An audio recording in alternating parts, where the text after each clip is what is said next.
All right, good evening, everybody. I'll call the meeting to order. The meeting of the Carver Select Board for Tuesday, May 20th, 2025. This meeting is being recorded by Area 58 Community Access Media, Channel 9, and will be posted by Area 58 on YouTube as soon as possible. There are openings in several committees. Please refer to the front page on our website for a listing and application. If we could all stand for the pledge. I pledge allegiance to the flag of the United States of America and to the republic for which it stands, one nation, under God, indivisible, with liberty and justice for all. Mr. Carter, if you could read our community prayer. Certainly. Almighty God, humbly we pray your blessing as we concern our life with the opportunity to serve our community. Enhance us with your spirit of dignity and selflessness. May we become instruments of support and understanding as we seek to bring an environment of trust and purpose among all who provide the many services that make us all that we can become.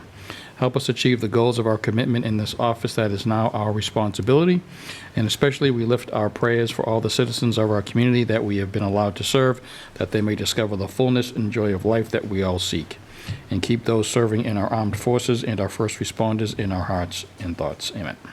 Amen. Thank you, Mr. Carter. All right, the first item on our agenda this evening, as always, is citizens' participation. Are there any members of the public that would like to come up and address the board? Seeing none. I will turn the meeting over at this point. We have the recognition of members of EMS, our Emergency Management Services Department. Let's see, Deputy EMS Chief Paramedic Robert Dillon Law, Paramedic Matthew Demers, and Paramedic Richard Smith for the life-saving actions on October 1st, 2024. Chief Ryan?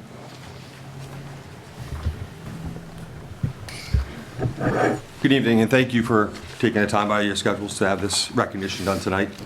We don't get to do this too often, but I definitely believe that when our staff go above and beyond, it is proper to recognize them for their actions.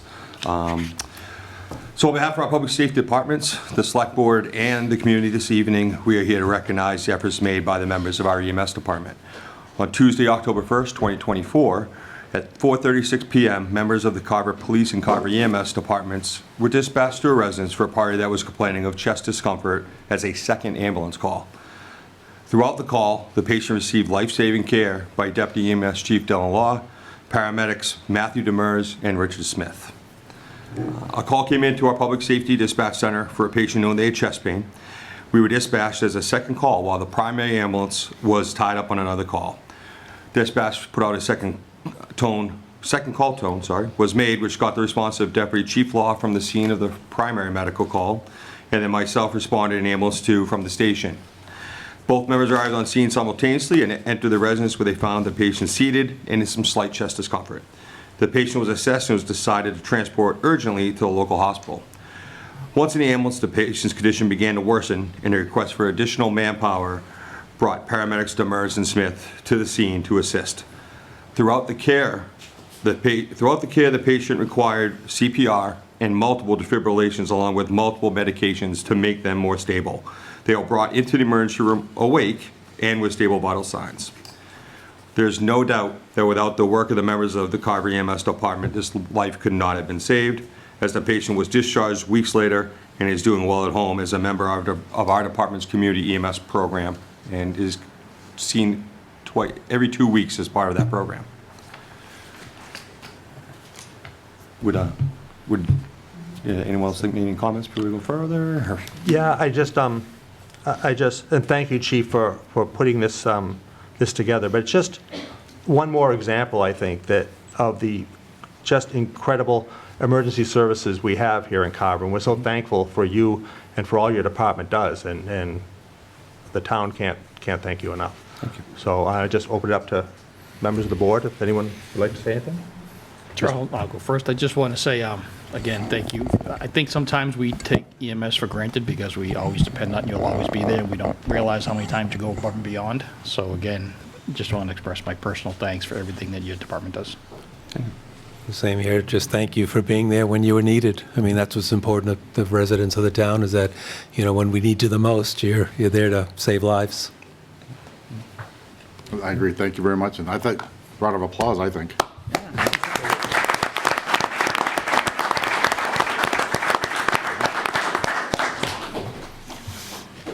I agree. I appreciate everything your department does. I think the whole town does. I don't know what we'd do without you, frankly. So, thank you. I agree. All right. Mr. Cannon? I echo the same as the board. I appreciate that. I appreciate the fact that they show up, you know, that, I think that's the big thing. In that time of need, those seconds are precious. I've been on the other end of that, and it's my life, waiting for people to respond, and that time goes by so slow. It's unbelievable to me, the hours you seem you can count, and then, again, when they arrive, even the sense of relief when they do arrive, I think that helps people. So I applaud you for your help. Thank you. Yeah, well said. Thank you. Chief, we have some certificates of appreciation here. Oh, so do I. Would you like to do these individually or all at once? Yes, if you want to go by who you have and call them up, I have a certificate, and we also have a pin that staff get for when they have a cardiac arrest save. So we have the pin, I have a certification, I know you have a certification as well. All right. So- Well, the first one I have is Robert Law. So we'd like to give Mr. Law first.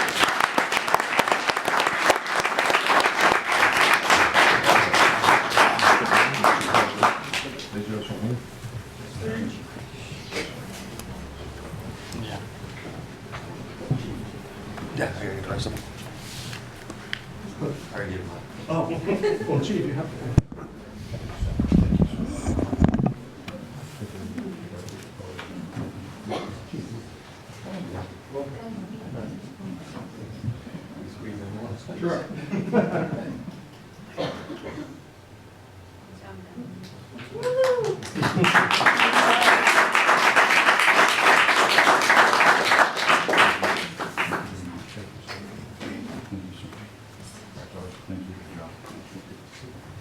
Let's see who we have next.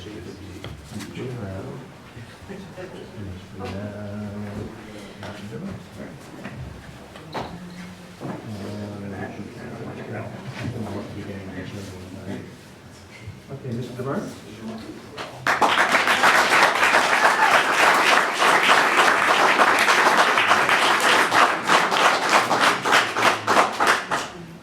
Thank you very much, sir. You get through. Wow. You guys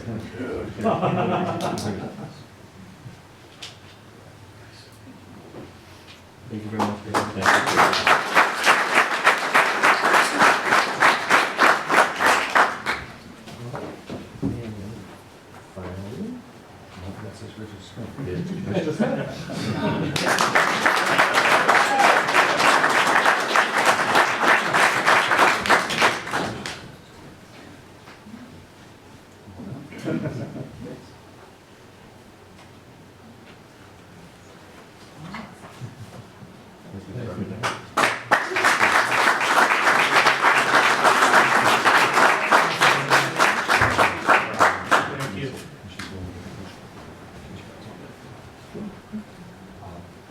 So I don't mean to call her up, but the patient of this call was actually here tonight, and I asked if she'd be willing to take a picture with everyone, and she said she would. So, Deb, if you could come up, please.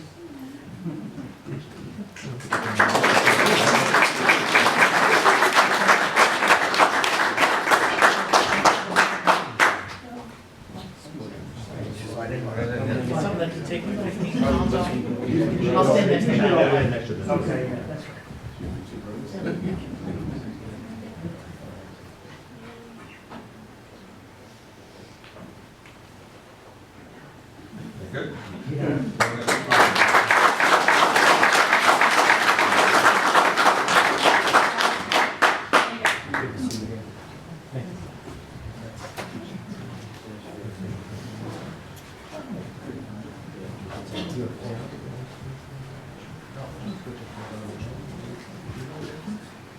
Does any family want to come up with their individual state pictures up front, or you just want it outside? Again, outside. Okay. Thank you very much. Thanks. Thank you, everybody. Thank you. Thank you.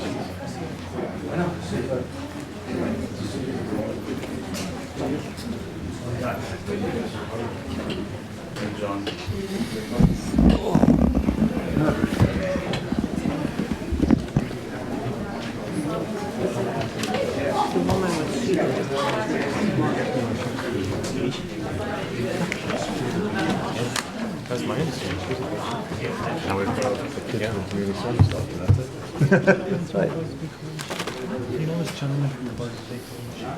Yes, it's Brandon and that, isn't it? It's not Brandon, it's right, hold on. Hang on, who is that? Okay.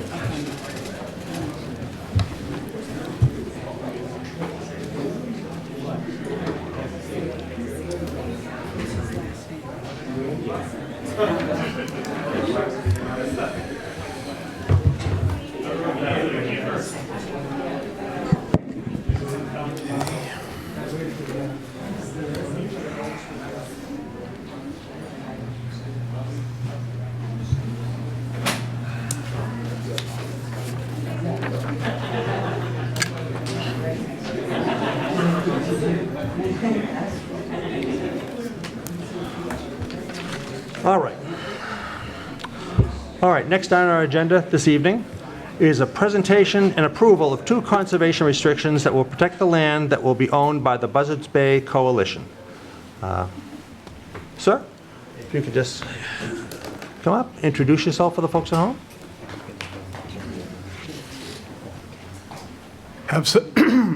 Absolutely.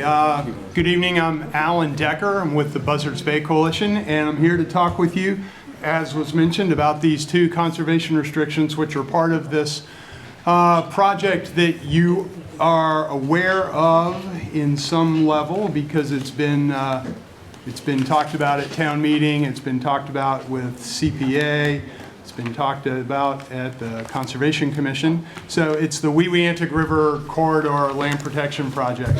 Before I go any further, I know you got a copy of the proposed conservation restrictions, a brief summary, and a single map. I have other resource layer maps that I'm happy to hand up to the board if they're of interest or desired. Sure. Sure. Fair enough. Mr. Chair, through you then. Absolutely. Different maps. Thank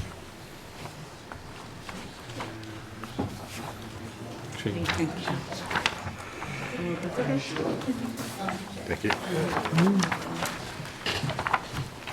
Great. So as a brief recap or brief summary about what's going on here, Buzzards Bay Coalition is in the process of acquiring just 1,650 acres that are actually spread across 4 towns, including Carver, Wareham, Rochester, and Middleborough, focused on here on this side, on the eastern side, on lands associated with the Wee-Wee-Antic River, and a little bit west of here in Rochester and Middleborough, lands that are associated with the Sipican River, both rivers running to Buzzards Bay. And small fact, the Wee-Wee-Antic River actually delivers the largest volume of fresh water to Buzzards Bay in the Buzzards Bay watershed. In any case, what we're doing is we are acquiring a cranberry company that currently operates these lands for cranberry production. There's also associated other lands with the project, and then there's a lot of forest. As part of our acquisition, we secured a number of grants that is going to make this possible, and a couple of those grants are state-oriented or state-funded, I should say. And as part of requirements for the grant program, conservation restrictions are part and parcel of the project. It's something we habitually do anyhow, or routinely do, with properties that we intend to own long-term. So what we're talking about here over in the Wee-Wee-Antic River is project area of a little over 750 acres, I believe it is on that cover map you've got there. And what we're interested in doing is around both river systems here, particularly here in Carver and Wareham with the Wee-Wee-Antic, is wetland restoration, habitat restoration. Ultimately, we intend to remove the cranberry bogs from production and undertake naturalizing the wetlands there to improve the habitat, but also to improve water quality for the Weweantic River system as it flows to Buzzards Bay. The coalition's focus is water quality in the bay, and that naturally translates to the tributaries of the bay. And wetland restoration is a good outcome for properties that could benefit from said restoration. Our ownership is going to allow these properties to be ultimately open to public use for passive recreation. We will be making improvements to the property such that public access is more amenable. These are fairly open properties, as you can see from the map here in the Weweantic component. There are lots of open space thanks to the current use of the bogs. So we don't have a lot of trail work necessarily to do, but the restoration is going to reconfigure and change the way it looks now. If you're familiar with a project, we have done this type of work over in Mattapoisett on a former bog complex owned by Deacon's Cranberry on Acushnet Road. The Mattapoisett bogs, that system has been naturalized and has been very, very popular with the public. As I said, this is natural resource protection, habitat restoration. Those additional resource maps that you have show you the other layers that benefit natural resources for this property.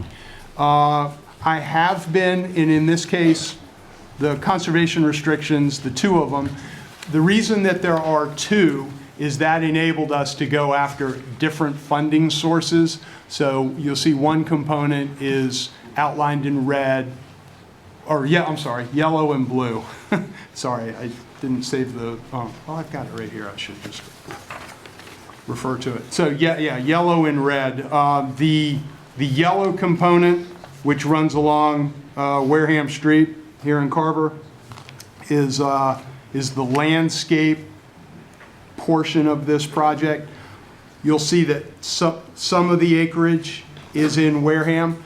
Both of these CRs are what are called a co-holding situation, meaning Carver is going to partner with Town of Wareham in holding both of these conservation restrictions through your respective conservation commissions. Now, I have been with the Conservation Commission. I was with them multiple times, but most recently, May 7th, in which they've heard the same sort of discussion I'm having with you right now and approved holding the conservation restriction, both of them, the landscape version one and the wetlands one. So that was good. What I'm seeking tonight is your approval that these conservation restrictions can be co-held by your town's Conservation Commission, and that they're in the public interest for the protection of natural resources. I do want to point out that on the wetlands component, which is the one that's outlined in red and is the much larger amount of acreage here in Carver, that, just so you're aware, that portion of the project is a little over 436 acres here in Carver. As I said, the bogs are going to be retired ultimately. It is important, I want you to understand and know, and the public to know, right off the bat, there's not going to be a change in the property. What we've learned over time is that wetland restoration takes time for figuring out how the funding is going to work, how that's literally going to be done, and then a lot of design, engineering, and then permitting. So with that time necessary to pull those elements together, we've actually got an operator lined up who will continue the cranberry production on these lands through the 2027 harvest season, growing and harvest season. It'll be after that time period that the bogs will be retired and we'll get busy with the actual restoration work. That doesn't mean the property's not going to be open to the public in the interim. We'll just have to, the operator will have to have some control over the bogs proper. But we're very excited about this project. This is going to be, or is will be our largest project as far as acreage, but also as far as partners and towns that are involved. This is just something that we're very excited about. Happy to answer questions that the board has, but I'm looking for a vote this evening and signature of the approval of both the Wee-Wee-Antic landscape and Wee-Wee-Antic wetlands conservation restrictions that will protect, I don't have it, well, I do have it.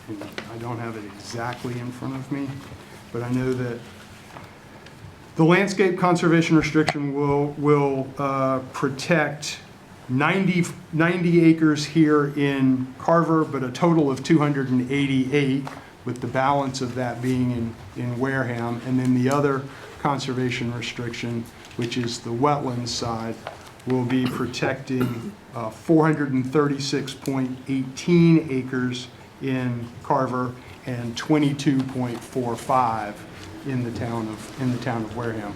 With that, Mr. Chair, I invite questions. Can you, I read through these documents, and I probably just missed it because they are lengthy documents. They are. But does it speak somewhere to water rights for the adjacent cranberry owners if they're using water that passes through these conservation restrictions? So this doesn't speak to water rights. Nothing that we do will impact water rights held by others involving the Wee-Wee-Antic River. So you have no plans to restrict any water that might come through this property going to an adjacent cranberry bog or anything like that? We don't have plans to restrict water usage in the river, because there are, as you said, there are rights. There are rights that come with this property that we will have. I can't speak to what's going to happen to those as it plays out. We will have to go through permitting with DEP and with the town on how that's going to work out. But that's part of figuring out how the restoration of the wetlands can occur without impacting water rights that other parties hold, because those remain valid. But if there's any dams on the property or anything like that, that restrict water that flows through to adjacent bogs? Tell me what you mean by damage. I'm not. Dams, any dams that might be on the dams. property? Yeah. Do you mean flumes, Mr. Chair? No, plumes, dams, anything that might change the water levels that adjacent bogs might use. We haven't begun that element. We haven't started the restoration thinking on this project as of yet. But is there anything in this document that speaks to that? There's not. There's not. This doesn't have control over how water is used on the property. That's handled By DEP. in a different mechanism with water rights through the Department of Environmental Protection. If I may, Mr. Chair? So if my understanding is that Mr. Decker's correct, if someone has water rights, this project can't take away water rights from anyone else. Water rights are water rights, and they're bestowed for a small sum of money by the Department of Environmental Protection. And that will get worked out so that if there are flumes on here that need to let the water go or hold the water back, that'll be something that will be worked out with the Buzzards Bay Coalition. But they can't take away the water rights. They can't withhold water from someone downstream or That's what I'm block at. it My from coming. concern is I don't want to, if there's anything in this No. document that restricts those water rights to adjacent bog owners. Yeah, they anything like that. can't affect the water rights of anyone else. That's just the way it works. Thank you, that's correct. Yeah. There's not anything in this document that restricts water use by other parties. All right. Yeah, I appreciate the question. Questions from the board? I guess a question on this document. Who created this document? So we drafted it. It follows what's known as the state's conservation restriction model template. And it's been vetted by us and the partners, the conservation commissions in both towns. And you're having the opportunity to ask about it right now too. And the same in the town of Wareham. So our conservation agent / commission's gone through this and blessed it. They did, Yeah. and they voted on it on May 7th. Got it. Somewhat of a generic question, from a definition standpoint. Okay. You know, I know in this document, it talks about some of this land being used for recreation, biking, walking trails, things of that nature for both towns, Wareham and Carver. So you're talking about running the bogs until 2027. I mean, is there a benefit if somehow Wareham and Carver got together through a capital initiative to design the walking trails and bike trails and things like that, after 2027, when you're going through the decommissioning or restoration process, that might require excavation as well. I'm thinking the timing of that. Would it be beneficial to time anything that the towns might want to add from a recreation standpoint in the same time period that you're looking at doing restoration / decommissioning? Yeah, we're certainly willing to work with the towns as our partners. Remember, the conservation restriction allows a number of activities to continue, prevents a number of activities from being taken up. It's going to be owned by Buzzards Bay Coalition, not the town. And so we are very interested in public access and making it accessible to as much of the public as is possible. And we would certainly entertain collaboration on how that's going to work out. Because the existing wetlands are going to be reconfigured, reworked, more naturalized, we may not develop final permanent trail routes and such until the bogs are retired, so that the whole property can be considered at one time rather than piecemeal, do some of it initially, then decide, well, it will work better once the wetlands are reconfigured in a few years. Am I getting to the point of your question? Yeah, I'm just thinking one of the initiatives in here, I mean, obviously, money from the towns went to help purchase this property, and that in here it does state it providing recreational components to each town. I just didn't know how that would work out. Buzzards Bay owns the property, and I'd imagine we're going to work in a collaborative manner. I just didn't know if the timing of such might be something you try to do at the same time, or would you do your wetlands recreation first based on whatever you require, and then if the towns want to request some kind of trail initiative, that might happen after the fact. So I appreciate the question. In thinking about how this restoration of retired cranberry bogs worked for us in Mattapoisett, and we're doing the same thing on another complex that we've already acquired in Rochester. We bring this to, there's a series of public meetings that happen as the restoration is developed and the component of restoration that has to do with public access. It will happen cohesively with both towns as partners. And if there are things that the town would like to see, we'd love to know about that as part of it. Thank you. Yes. Anyone else? Did you say it would be open to the public after 2027? Absolutely. So Yeah, it'll be in after. fact, that's in the conservation until- restriction. There Okay. is language that, yes, the right for the public to be on the property, it'll be more publicly accessible after 2027 because there won't be the operation of the cranberry farm. And you're after saying that time. none of it will be open prior to 2027? Not none of it, but there Okay. needs to be an accommodation for the continuation of the operation of the bogs. Right. So there may be a limitation on access to the bogs and perhaps some of the ancillary land around it. But there's a lot of land that doesn't have a direct connection to the operation of the cranberry bogs. There's a lot of forest here in Carver, that we will enable public access and open it up to as part of our ownership. And when would that happen? It's not going to happen the day after we take ownership. Okay. We have to create for ourselves a land management plan Okay. that once we do that, then we would begin to figure out where's the best place. As you saw in the document, the conservation restriction reserves the ability not only for establishment of trails, but some parking areas to, again, enable public accessibility.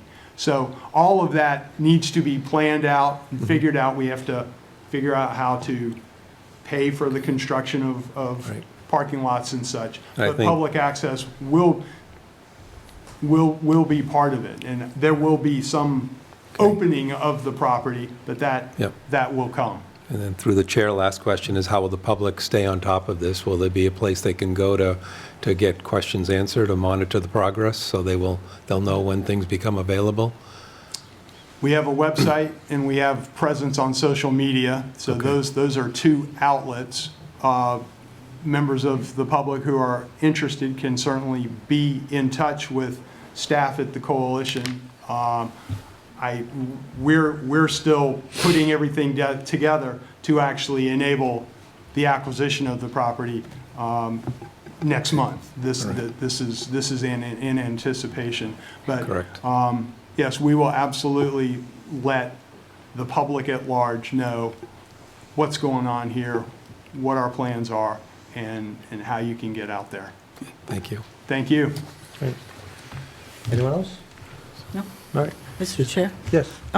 I just wanted to publicly thank the Slocum Gibbs Cranberry Company and Gary Garrettson and his family who own Slocum Gibbs. I believe they own roughly 900 of these acres, if that's, I think. They own 1,650 of these acres. Okay. And the whole project It's over 9,000, yes. And- It's the whole business. And it's, the largest portion of it is in Carver. This is The largest portion is. Of the is wetland. is in Carver. Yeah. A large piece of this is also in Rochester, but Right. I believe you're Right. correct that the largest portion is here in Carver. And that is a really significant thing for this family to do. It's been a generational cranberry company. Agreed. I believe Mr. Garrettson's grandfather started it That's my maybe understanding the last as well. century. So it's quite a big deal. And since towns themselves can't own the conservation restrictions, it's exciting that our conservation commissions can. They can hold the restriction. Well, so that, not to overstate the point, but the town is definitely the holder and the Correct. owner But of through the the interest in the conservation. conservation Right. restriction. It's just buying through the Conservation Commission in Right. this case. Right. And I can't thank the Buzzards Bay Coalition enough myself for doing this. This is something in the past we all worked on, but the time wasn't right. But this is a really wonderful acquisition. Well, Really protects the water in the whole Buzzards Bay. we're excited about area. it for a number of reasons, not the least of which is the ability to honor the Garrettsons with proper stewardship of this property Yeah. into the future and making it available to residents of Carver and surrounding Yeah. communities, because it's a fantastic piece It of really property. is. It's It a really really is. big deal. So Appreciate that. Sure thing. You mentioned that the Conservation Commission discussed this with you. Was there a vote on that? at the There was con- a vote on that, and they have signed their page in the conservation restriction. What was the vote? Do you recall? The vote was unanimous. And has the town of Wareham voted in this? They have. And what was the word voted? in Wareham? Same thing, unanimous. Great. By the Conservation Commission in Wareham, yes. Is there a vote on the Wee-Wee-Antic, a motion on the Wee-Wee-Antic wetlands conservation So restriction? moved. Second. We have a motion and a second. Any further discussion? Hearing none. All in favor? Aye. Opposed? It's unanimous, thank you. And is there a motion on the Wee-Wee-Antic landscape conservation? So moved. Second. All right. Motion and a second. Discussion? All in favor? Aye. Opposed? It is unanimous. Thank you Thank you. very We'd love to have you back when you have some more details on the whole plan for the property and discuss it. The coalition looks forward to that opportunity. It may not be me, but certainly those that take over on the restoration and the land stewardship side. Mr. Chair, if you don't mind, I have signature pages I could hand up. They're no different than the ones that you have, other than they're printed on bond paper to go in the bond paper that the rest of the Yeah, CRs. that's fine. Could you just leave it and we'll take care of I it can, after the I meeting? can, And we'll absolutely. We have a number of documents to take care of after the Oh, meeting, that's so. understood. All right. Okay. If you can just let me know, we can come by. Get on tomorrow. Yeah, that would be great. All right. Thank you very much for coming in this Thank evening. We you really so much. appreciate it. Thank you very much. I appreciate the time, and I hope I didn't slow you down on getting through your agenda. Thank you. Thank you Worthwhile very much. discussion, and I appreciate it very much. Thank you. Thank you all very much. All right, next on our agenda this evening is an Eversource update on Wareham Street, some unauthorized tree removal from a poll hearing approved on September 3rd, 2024. Good evening, Mr. Chairman, board members. My name is Anthony Valou. I'm the new Community Relations Specialist for Eversource here for Carver. Welcome. I took over for Phil, who I think was here in September Okay. on this issue. I'm Just to sorry. recap a little bit. I'm sorry, through you, Mr. Chair, if you could just speak right into that mic, that Sure. would be helpful. Gotcha, thanks. Just to recap a little bit, so I'm here to apologize. I know we planted we cut some trees down and put some poles up without a permit. In the meantime, we've taken steps to rectify that situation. So on April 10th, we had met on site with Tom Bott, the town planner, to review the site, what had taken place, gave us some ideas on how to remediate the situation. On April 21st, we came before the planning board with vegetation management. We gave them a list of 7 plantings we could do in that area. We let them pick what they wanted. They approved what we were looking to do, replant. We planted some bayberry, some groundsel bush, some winterberry holly. And I think we got the okay from conservation agent that there was no wetland impact in that area. So that's since been planted last week. And then going forward, we'll not do that again. Okay. Other questions from the board? I just have one thing. Yeah. Ms. Yuen. I really appreciate your doing this, and it's taken a while, and I'm glad to hear it's not going to happen again. And those are great plantings, by the way, in my opinion. Excellent, nice. Excuse me, Mr. Chairman, just a Yes. question. Anthony, do you need to come back in front of the select board? I know they never opened the hearing and they never formally approved the polls. Yeah, so I think our rights agent will be back at some point in the future with, Okay. to rectify that officially with the new poll locations and the plans and the permit. Okay. And just, I know you're a new representative for the town, but we have had a number of issues with past poll hearings. So I would ask you to be particularly careful when we have these hearings, that no work is done before the board holds the hearing. Yeah, absolutely, totally agree. Okay. And just to reiterate that, have you gone through and read or looked at the past history of the performance of Eversource and poll approvals here? Because it's been abysmal to a certain point, and then this was icing on the cake, putting up polls and they weren't authorized. Sure. So I think we do have to have another poll here, right? Because aren't these, from an insurance perspective, and we've got unauthorized polls still up? Correct. Yeah. But I would just reiterate that this isn't difficult. You know, we had plans with the wrong streets on them, we had poles in the wrong locations, that when it comes before us, that you guys have done your homework, everything is spot on, and we don't have this happen. Sure, I'll absolutely take that back to the respected groups Thank that you. handle that stuff. We appreciate that. All right. Anything else from the board before we move along? Anything from you, Mr. Cannon? All right. Next is an Eversource presentation on decarbonization goals through electricity-based solutions.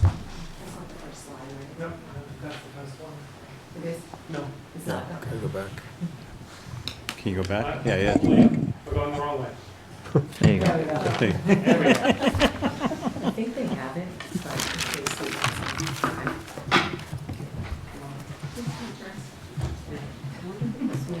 in case introduce everyone and then Squeeze everybody in. speak everything in front of the mic. Yep, so once again, it's Anthony, Community Relations. The good news on this one, I take a back seat and hand it off to the experts. So we have a great project for you today. It's, sort of an electrification project in Carver. And I'm going to turn it over to Gerhard to explain a little bit, go through the slides and explain why Carver was chosen and to fill you guys in on what we're looking to do. So. We have a lot of folks with us, so if you could just introduce yourself for the folks at home, and be sure to use the microphone, okay? Excellent. So can you hear me loud and clear? Perfect. So my name's Gerhard Walker. I'm the Director for Integrated Energy Planning at Eversource. My team oversees the coordination between our gas and electric utilities as we build out, repair, and replace infrastructure, both on gas and electric systems. And as Anthony said, we're here tonight because we have a very interesting project we'd like to discuss with you and propose. I promise there are no poles involved on this one. I'm not building any new poles, so that might make that a bit easier. Essentially what we're looking at is cost optimization methods on our gas infrastructure side to review where we have to replace pipes in the future, whether that is a cost-effective measure or whether, very bluntly and simply said, rather than spending X amount of dollars to replace the pipe, you can spend Y amount, which less than X, to help customers move everything to electric, thus saving ratepayer money in the long run. That's the high-level thing I want to discuss today, so let's get started. A little bit on the background. We've brought a couple of folks, and we'll be handing this through today to kind of show how we arrived at Carver, why this is a specific region we're looking at, what we're bringing to the project. But I want to talk quickly about the background on the regulatory side. So why don't we flip to the next slide. So as part of the Future of Gas Order, and I'm not sure who's familiar in details with this, it was issued by the department about December 2023, so we're getting close to 1.5 years ago. The department has ordered the gas companies as a measure on the cost control side to do what is called non-pipeline alternatives, right, or NPAs. It's essentially saying for every gas pipe we have to put in the ground, replace or new, we have to take a look at if there are not cheaper alternatives for the gas company to achieve that service, right? And again, the most commonly known projects here is the leak-prone pipes, or the GSEP program for those who are more familiar with the matter, where the company is replacing its aging infrastructure across the Commonwealth, basically taking out all those pipes which have a high risk of leakage in the future. So as part of this process, the companies were also ordered to try this out conceptually, right? And especially the idea here is to work through all the engineering, right? If you have a replacement on a gas pipe that you want to avoid by offering customers an electrification package, what does that look like? How do you do the outreach? How does the engineering on the electrical side work? Is the electric system able to handle all of this? So this is kind of where we ended up with the requirement to do this demonstration project, and we've identified 2 communities, one of which being Carver, and that's why we're here tonight to kind of walk you through this. Next slide. I think this is the last one I'm going to do. We're going to get into more details as we go through the deck here, but just very clear and really upfront. What we want to make clear, right? This is number one is voluntary for the customers, right? Nobody is going to find their service cut off. This is based on what customers want to do, and we're going to walk them through how that works. We're going to work with the customer to make sure there is no upfront cost. The company would pay for all the electrification upgrades and the bill support to cover any incremental costs that might stem from, for example, electric heating, conversely to gas. Like I said, for Massachusetts, I mentioned this already, the key benefit here is that we're looking at more cost-effective solutions to repairing older pipes on the system. With that, I'm going to hand it over.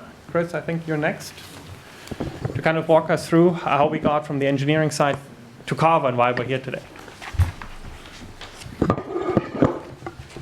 Thank you. Good evening. My name is Christopher Colmack. I'm the manager of the Integrated Energy Planning team.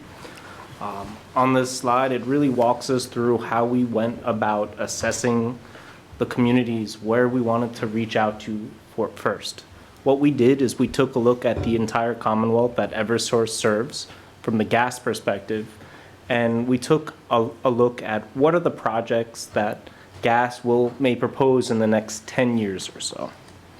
We looked at it from the leak-prone pipe perspective that Gerhard spoke about, and we looked at areas where Eversource is also the electric provider in the area. Being able to work with the gas company and the electric company together, there'll be some benefits there. So we did an assessment across the entire state, and we identified 25 different areas that we came to.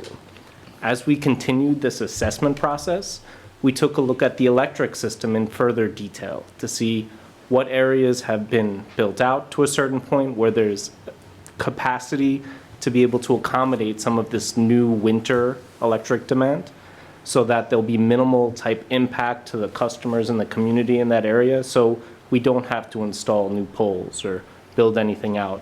What we would have to do is upgrade some of the transformers that are already on the poles, and maybe upgrade any type of poles that have seen many years, so they warrant it. We also took a look at a lot of the homes in the areas of these pilots.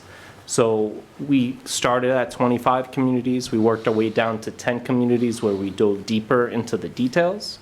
We looked at the homes, the sizes of the homes, when were they built, so that we had a really good understanding of kind of what we're walking into, because when we come and approach the customers, which Kate will talk about in a couple slides, we want to be prepared so that we're ready for some of the type of curveballs that may exist in some of these homes. We do recognize that. Another piece, right, the title of the slide, cost optimization. We took a look at this problem from both the state perspective, the electric utility perspective, the gas utility perspective, along with the participants. What kind of cost benefit are there to do these types of projects? And as we further sharpened our pencil to understand the problem, we found very good opportunity communities to work to. And really, Carver came to the top of the list. And we have another community that we're working with in Springfield, Massachusetts as well, because these happen to be the ones that we're going to be coming to these communities to do work in the next 10 years. So let's try this pilot out, learn from the outreach that we do to customers. We're handling the technical electric and gas assessments to make sure that we can do this work and continue to operate the gas and electric system safely and reliably as well.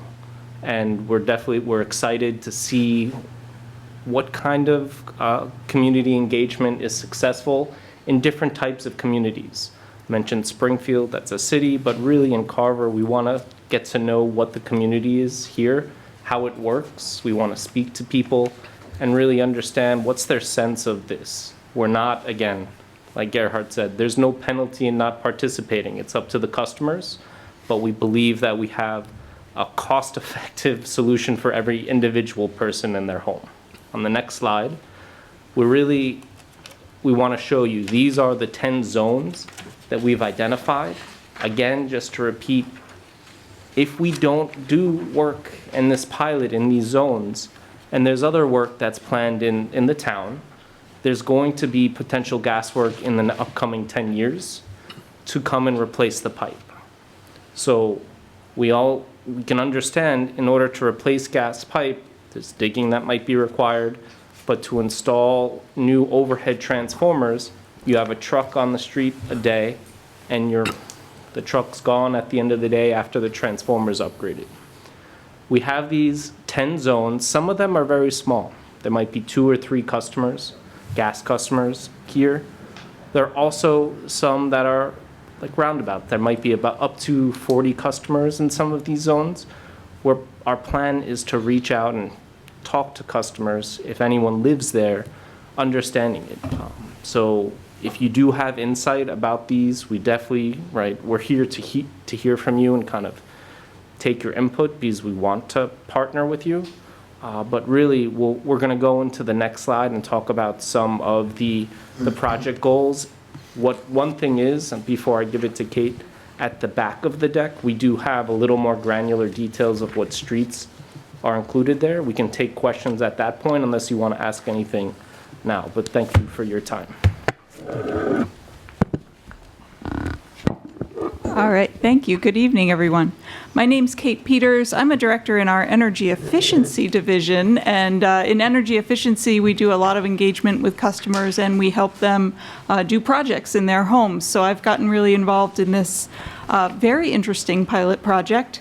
Again, what we're looking to do is find a subset of customers within those zones that Chris was just talking about who are interested in electrifying and removing their homes from the gas system, so that we could then decommission portions of that gas pipe rather than replacing it.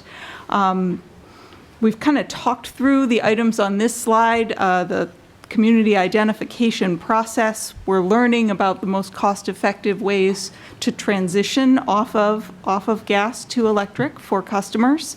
And how do we engage with community members? What are their concerns? What are their interests with these types of projects? And how is that associated not just with a project here, but broader clean energy goals that the state may have, or broader efforts to make sure that we are cost-effectively managing both the gas and the electric systems in the state. So benefits, kind of a little bit more about what we would actually do in the homes of customers who are interested in participating. We would be doing electrification upgrades. Those would be done at no cost to the participants.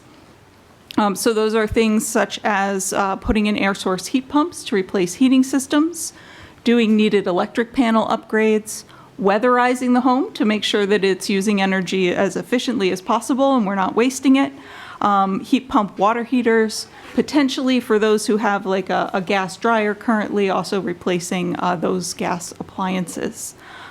There are air quality improvements in the individual homes usually when you switch from gas to electric appliances. And, you know, it can really have some comfort and kind of just livability impacts that are positive for customers if we're replacing older systems, tightening up the house. They'll have new systems. So, next slide. So a big piece of this is community engagement. Again, this is going to be a pilot project. We are going to be proposing to the Department of Public Utilities a project or two. We are working with other communities towards the end of the year. And so what we'd like to do in the coming months is engage with the community, gauge the interest of the customers, and if it does indeed seem like we have enough interested customers, we will propose this pilot, hopefully get approval, and then move forward. So it's a good time frame. No one has to make decisions right away. We're kind of starting the outreach and education process. And we really want to make sure that we are being transparent with you, getting your feedback before we start going and engaging with any individual customers. So, next slides. So some of our ideas, once we do move into that phase, we would kind of look at those streets that were outlined on the slide before, and then start just raising awareness with initial materials and postcards. We would like to do some neighborhood meetings, again, very open to feedback on how that might work best. Answer people's questions, tell them what we're looking to do, and then do some deeper engagement with individual surveys so we can start to see, are there certain streets or portions of those zones where people really are interested in doing this? And so we can kind of select from that broader 10 set, maybe one or two places that are really interested. We've got engaged customers who want to do the work, and we would propose those smaller portions as the pilot. So this slide is kind of what I just said in a graph format in terms of a timeline. You know, we're starting the outreach now. We'd be looking to do that over the summer and early fall, and then preparing our proposal and filing to the department, assuming we have enough interest that it makes sense to do that. And so a big piece of that is really making sure that we are working strongly with communities. We always find it helpful if we're engaging with customers, if the municipality kind of, even if it's not behind the driving the project, that it is letting residents know that it is a project that you have heard of, sometimes we get concern about it's a scam, especially if we're coming offering kind of free things, so that approval and coordination with the municipality can help residents feel that this is something they can, take in the information, work with us, and believe is kind of a real thing that they could engage in. So I think that's it for our presentation, but it's a ton of information we just threw out, and so we'd be happy to answer questions. Just to reiterate for everyone at home, nobody has to participate in this program. It's completely voluntary, no pressure at all, right? It is absolutely voluntary. We will be going out to the neighborhoods that are on that map that we showed, and the back of your document has the streets, and really engaging with those folks. So it's those particular neighborhoods that would have the opportunity to participate, but it is completely voluntary if the individual people want to. Great. Questions? Mr. Cotter? Oh, sure. Good question. I don't know if you know, but Carver is very well known for our electricity going out if the wind blows. Almost all of us have a generator, so I'm just curious. You're asking us to put a lot of our homes to be more dependent on electric, when all of us just can't sleep at night when there's a storm. So how does and secondly, it's been well known that the rate of electricity skyrocketed in the Commonwealth of Massachusetts. They're looking at discounting now, trying to come up with some way of lowering that cost. Does this program somehow provide discounted electricity to residents? Yeah, so I'll take the first one, or I'll take the second one. You take the first one. So in terms of the cost, so especially for heating, switching from gas to electric, there is a difference in cost. The pilot would look to cover that difference for the participants for a period of time. We're looking at about 5 years, so a subsidy essentially that would cover the delta between what it would have cost to heat with gas and what it costs to heat with electric. We have just proposed to the department a heat pump rate so that customers who are using heat pumps for heating would get a different, lower electric rate, to really try to go along with a lot of the electrification policies in the state.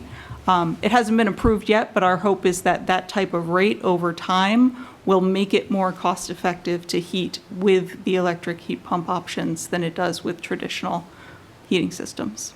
Thank you. And then you got the generator. Yeah, the generator is a good question. So on the cost side, that's clear. We're going to cover a portion of it. But for the generator, so number one, we'll be looking at the electric system, right? If one of those zones we find enough customers to participate. And one thing we have to say, right, just to be clear on those customers, we need a street worth or half a street worth of customers to participate, because in order for us to actually avoid fixing the pipe in the future, the pipe has to be retired, and then every customer on that pipe needs to participate, right? So that's going to be the tricky part in this outreach. But say we find an area where that works, where we have 10 customers on a street who are willing to participate, take us up on the offer, avoid the future construction in the street, the pipe gets retired. We will look at the electric system and make sure that that is running.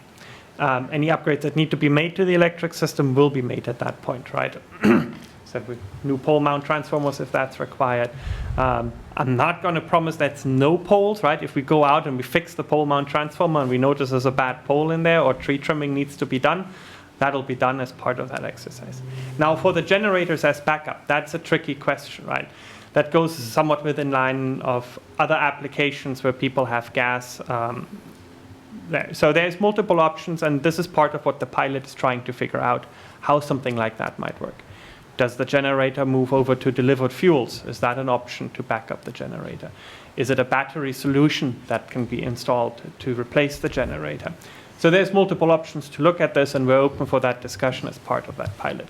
But we understand the concern that, I also have a generator. Mine runs on propane, notably not on gas, so not an issue. But I get the issue that if you're reliant on that generator, you want to make sure that you can still have backup power if you're moving to electric. Thank you. Okay. Mr. Ryan? Yes, I had 3 questions. There are customers in Carver for the gas that are not in these zones. So I assume you left them out on purpose. So you pick the zones, but there are going to be other people that are not in these zones that are gas customers. That's correct? Yeah, so that's correct, right? So this is not all the gas customers in Carver. Notably, right, this is the ones on what we have what's qualified as the leak-prone pipes in the area, which are suitable for retirement, right? You have to always consider if you're retiring a pipe segment, if that's middle of the pipe somewhere, that's not conducive because everybody downstream is also going to lose gas. So these are the end of system pipes that are qualified as these pipes made out of certain materials, which have shown that over time they deteriorate faster than others and tend to leak. So that's where we got here. Now, this question's come up before, and before I want to prompt something here. If in this entire outreach, a neighborhood that sits on a gas pipe says, we have 10 people on the street, we'd all want to go do this, we're all ready, and it's not a pipe we looked at, we will definitely look at it. Like, this isn't going to, we're not going to be like, nope, you're not in one of those zones, we'll look at it. And if it is doable, this is a pilot, there are more options than in the normal program, we'll go forward with it and propose it to the department. Okay. And the second question was, you have a neighborhood, for example, I think you partially mentioned this, say there's 20 people in there, but 10 of them want to do that. What happens? So is it all or nothing, or is it partial? But then the second part of that question is that, say 10 people go for the program and the electrification, so as you say, does that cause an increase in the cost to the other 10 people because you still have to deal with the pipes that are in there? Yeah. They're not going to get any better. They have to be replaced. So how does that impact the cost to the customers that don't convert over? Yeah, so that's very good questions right there. So now I want for the how many customers we need, it depends, right? We don't take a look at zone 10 on the right side. That's the purple one, right? That's large. It is large. We don't need all of them, right? This will really depend. You can take 2 customers at the end and decommission 100 yards of pipe. That'll work. Of course, the more we get, the better it is. But you know, we can start with the last person on the pipe. Notably, if the last person on the pipe doesn't want to go, it doesn't matter if the 10 before him want to go. Correct. This is all customer choice. We're not taking him off or her. Him or her has right to gas. They'll keep it. And the pipeline will, in the next course of the next 10 years, be repaired and replaced to meet the safety and reliability standards that we have to comply with. What does that cost mean, right? Nobody individually gets punished. It's not the thing.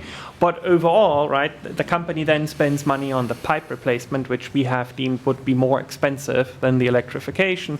So over the course of the next decades, that will reflect in the probably very marginally because it's a very small area, but you know, the more that happens in rates. Okay. And then the last question was, where do you envision the public hearings will be held? Have you been working on a space and given the number of people? Yeah, we need to dive into that next. So you are our first stop here. And then, you know, assuming that we get a generally positive reaction and you think the community is interested, we would start planning some neighborhood outreach, and we would be very interested in hearing your recommendations on, you know, if there are organizations we should reach out to, if there are, you know, certain neighborhoods where there's a, you know, community center there and that's a good place to do a meeting, or, you know, anything like that. We have to start creating that plan, but okay. You were our first stop, and then we're going to go quickly to that, assuming that makes sense. Okay, thank you. I have a question. My question is sort of a more broad one. Is this where, is total electrification where Eversource is ultimately going? And if so, what happens to those people who don't join this program, who have electric, gas, maybe even backup generators that run on gas, maybe solar panels that are electric, combinations of all of the above? Would they have to pay for all their electrification in the future if they're not part of this program? So there's a lot of good questions again. So let me see if we can dissect this piece by piece. So first off, on the position where the company is going, right? The company is committed to serving its customers, and we're not taking anybody off any system against their will. So just very clear on that. That being said, on this pilot, right, this pilot's a one-time opportunity, and not to put that pressure. I'm sorry, could I interrupt you? So I didn't ask the question very well. I understand you're not asking anybody to be taken off gas against their will.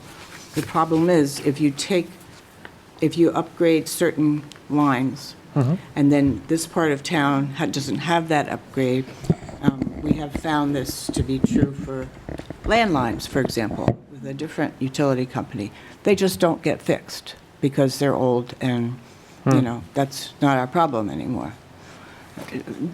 This is not your company, this is a different company. So- And so we have to suffer with those people who have a landline because, nobody uses landlines anymore. Yeah, Except for those who do. Yeah, no, it's a good point. But, so, I mean, I'm speaking a bit here on the gas side, right? The gas company has to comply with very stringent federal safety standards and minimum requirements. That's why we're out here fixing all of our pipes. So there is no way that the company would let its infrastructure deteriorate, even if we have less customers on it. That's good to know. Now, in terms of your question on, participating and if you do it later, right? So, not to put pressure on this, but the pilot, it's a one-time opportunity. The way this is set up, where in the pilot, we will pay for the whole run. How the future non-pipeline process works out is still being run through by the department. The department is looking at how much money can the utilities put on the table. If we look at a pipeline replacement, we find that to be very expensive. It would be cheaper to potentially take the customer off.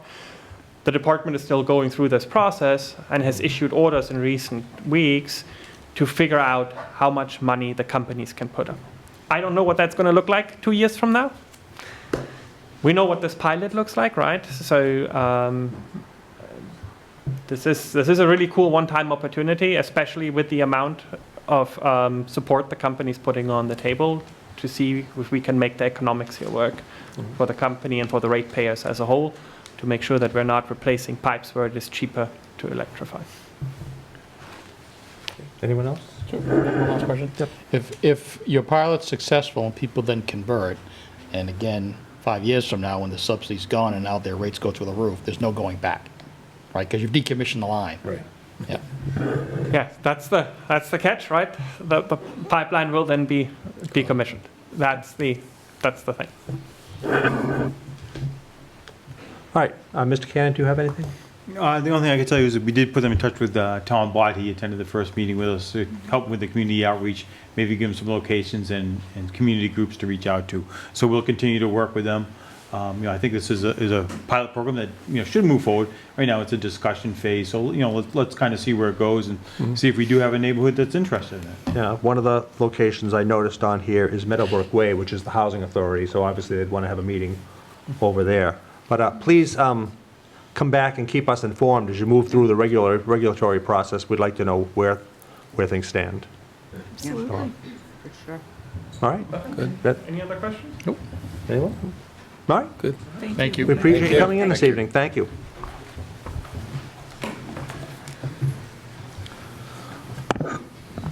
All right. Next on our agenda is to ratify the collective bargaining agreements for police, operations and maintenance, dispatch, and clerical.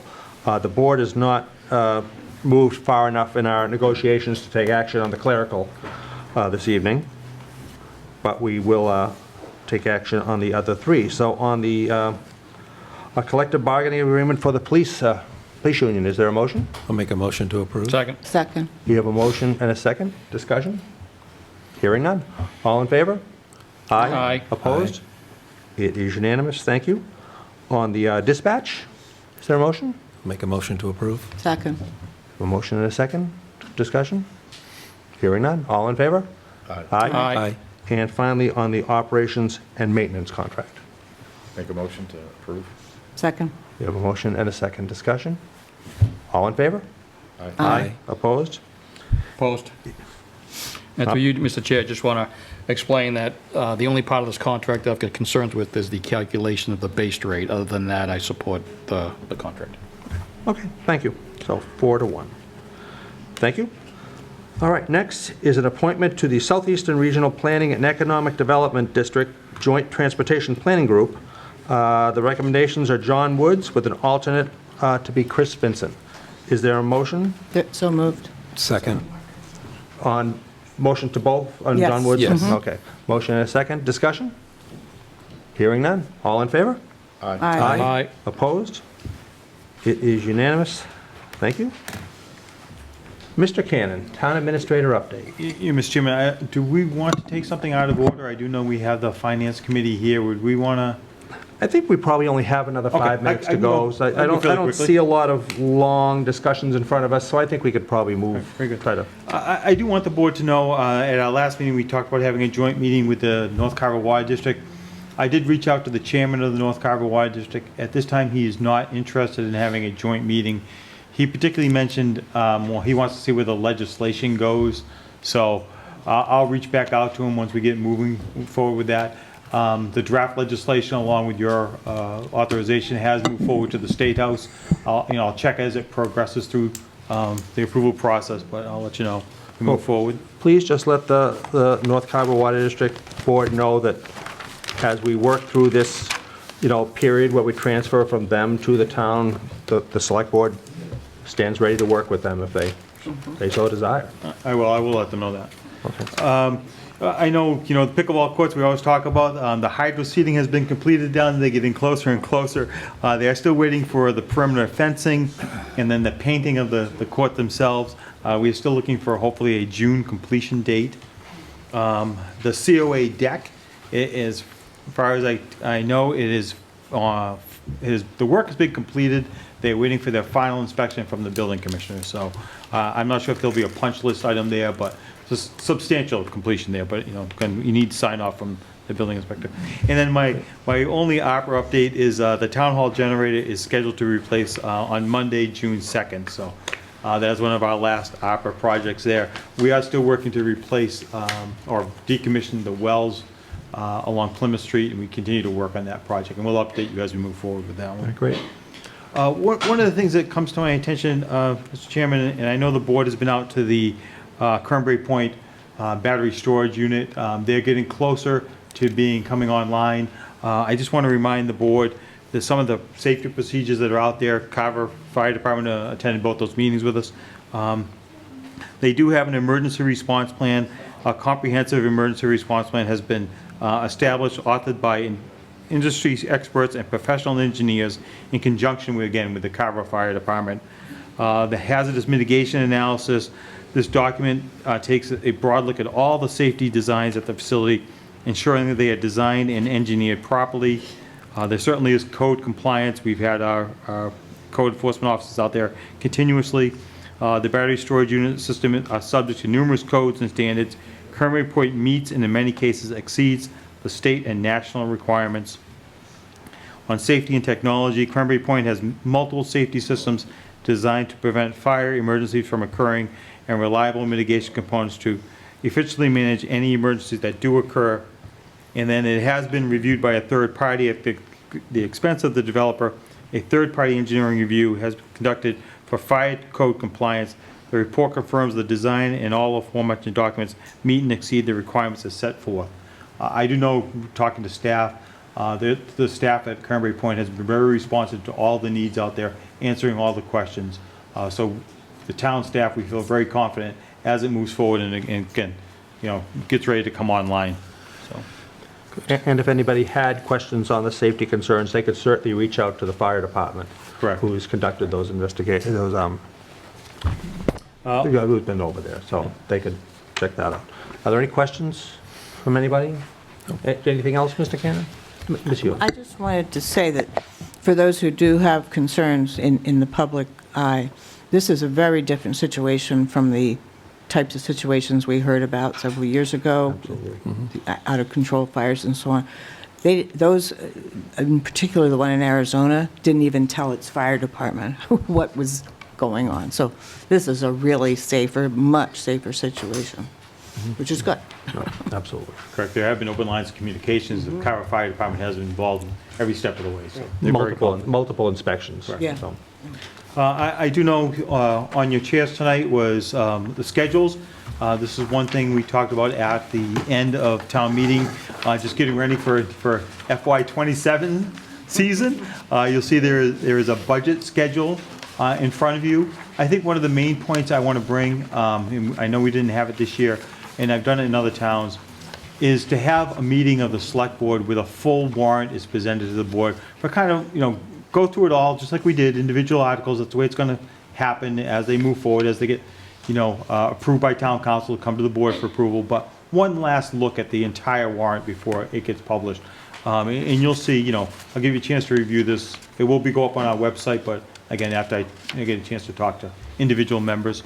There's also a capital schedule and then the warrant schedule. So all three of those, as we move forward, again, I think, last year I started on, May 14th, jumped right into town meeting. Yeah. Really didn't have a lot of time to do some of the prep work that needs to go into these documents. So, try to get ahead of that this year and do some, diligent work before these deadlines come up on us. I think that's really important, and thank you for getting ahead of this. Well, I also want to thank the board, because, the board's been very good, again, with that communication, letting me know what worked, what didn't work for the board, and again, trying to get out in front of that and being more responsive to that. And then the last thing I have is from the Carver Library. It is summer season, and they want you to know that there are books available for your summer reading if you are a beach goer and head out to the beach. It's a great time of the year to stop by the library and grab your summer reading. So that's all I have. Great. Thank you. Any questions or anything the town administrator had? No. All right. Let's see. Next, we have an MBTA zoning update, and I have a statement to read on behalf of the select board regarding that. After meeting with town council earlier this evening, we would like to share the following update concerning our plan for addressing the requirements of the MBTA Zoning Act. As the law currently stands, the town is required to enact a zoning bylaw that will create a zoning district that can accommodate 215 units of multifamily housing at a density of 15 units per acre. This bylaw must be passed at town meeting prior to December 31st, 2025. While we fully support the development of affordable housing in our community, we strongly believe that the requirements of the MBTA zoning statute and regulations are unreasonable and that they impose an unfunded mandate that the town does not have the resources to meet. At this time, at least 7 communities who have compliance deadlines of July 14, 2025, have filed lawsuits challenging the validity of the law, and they are seeking injunctions to prevent its enforcement. This includes a lawsuit filed by the town of Duxbury and a motion for preliminary injunction argued by town council Greg Corbo on May 9, 2025, before Judge Gildea in Taunton Superior Court. In its motion, Duxbury is seeking a preliminary injunction to prevent it from having to pass the required zoning bylaw so that it can have additional time to litigate the merits of its claims that the statute is an unfunded mandate and the HLSC's requirements are unreasonable and arbitrary. The hearing held on May 9th was the second hearing held by Judge Gildea, who has taken the matter under advisement. The Select Board has voted to authorize Town Council to prepare to file a lawsuit, and Town Council is prepared to do so on behalf of the town of Carver, to advance the town's specific reasons for its opposition to the statute. But because we have a compliance deadline of December 31st, 2025, we believe that it is prudent to hold off for a short time in order to give the judge an opportunity to decide the cases that are currently before him, so that we can determine if the decision affects the town's litigating position. Town Council will continue to monitor the pending litigation, and he will be ready to file a lawsuit to protect the town's rights at the appropriate time. In the meantime, we strongly urge Senator Dooner and Representative Gasky to support Senate Bill number 1439, which would exempt small towns such as Carver, who do not have direct access to MBTA facilities, from the requirement of the law, and we ask that they do everything in their power to advance that or any other bill that would provide relief to Carver as rapidly as possible. Thank you. All right. Moving along, topics not reasonably anticipated by the chair 48 hours in advance. There are none. Approval of the minutes of May 6, 2025. Make a motion to approve the Second. minutes of May 6, 2025. All right, we have a motion and a second. Discussion? Hearing none. All in favor? Aye. Aye. Opposed? It is unanimous. Thank you. Approval of the executive session minutes of May 6, 2025, not for release. I'll make a motion to approve the executive session minutes of May 6, 2025, not for release. Second that. We have a motion and a second. Discussion? Hearing none. All in favor? Aye. Aye. Opposed? It is unanimous. Thank you. We have a request to use town property, Shirtliff Park, for a private reception on May 26, 2025, from 10 a.m. to 1 p.m. Make a motion to approve the Shirtliff Park recreation use for private reception, May 26, 2025, between 10 and 1 p.m. Second that. We have a motion and a second. Discussion? Mr. The Ryan? only discussion is we did reach out, that is the day of the Memorial Day Parade, which starts at 9 o'clock. And so we did reach out to the requester and make them know that roads could be closed and there could be, people will be here, the town will be congested. So we did let that person know, but we're still going to go forward with it. Okay. Further discussion? Hearing none. All in favor? Aye. Aye. Opposed? It is unanimous. We have a request to use town property, the gazebo, for a wedding renewal on July 4th, 2025, from 4:30 p.m. to 5:30 p.m. Motion to approve? Second. You have a motion and a second. Discussion? Hearing none. All in favor? Aye. Aye. Opposed? It is unanimous. Thank you.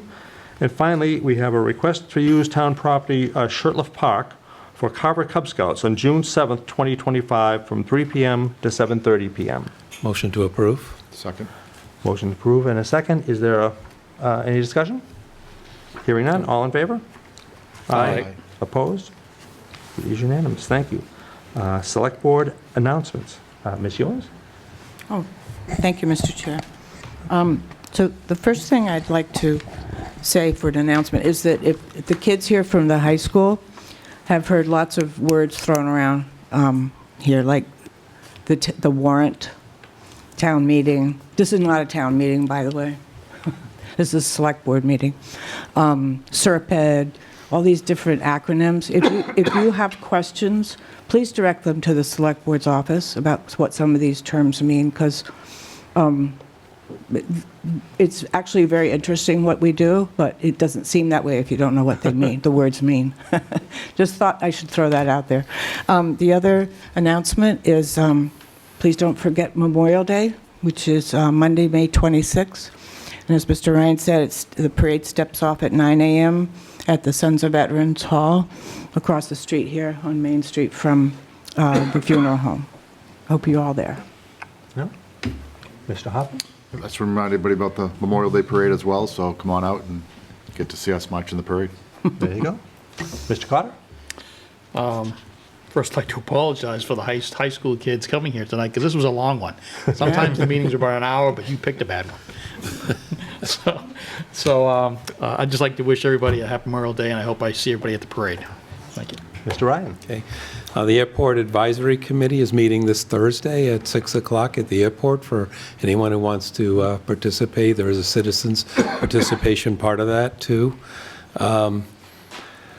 The farmers market, I looked that up. I think that's going to begin on June 8th on the website. So It's the first Sunday in June. Yep, so just to let you know that's happening. And then, Mr. Chair, despite the Mr. Cannon saying that the library is gearing up for the summer season, I regret to inform you that winter's trying to make a comeback. I heard we're having a nor'easter on Thursday, so stay tuned. That's all I have. Thank you, Mr. Ryan. Okay, I have a couple of things. First of all, beach stickers for Johns Pond and Sampson's Pond for 2025 are now available to Carver residents. The cost is $10 per vehicle. Please bring a registration, and they're available at the permitting department window on the first floor. And so, Mr. Ryan, that means summer's on the way if we're selling beach stickers. And finally, the townwide yard sale is always held annually, the last Saturday in June. This year, that's June 28th, 2025. It's rain or shine. The deadline to be included in the published townwide yard sale address listing It's Wednesday, July 25th, and if you would like your address to be included in the listing, you July can- 25th, sorry. June 25th, I'm sorry, June 25th.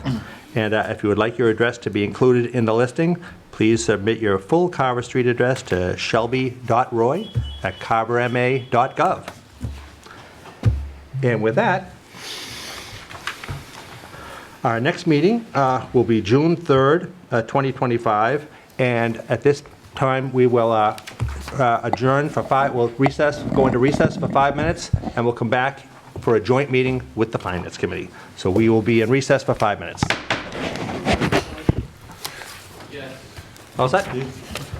All right, we'll call the meeting back to order.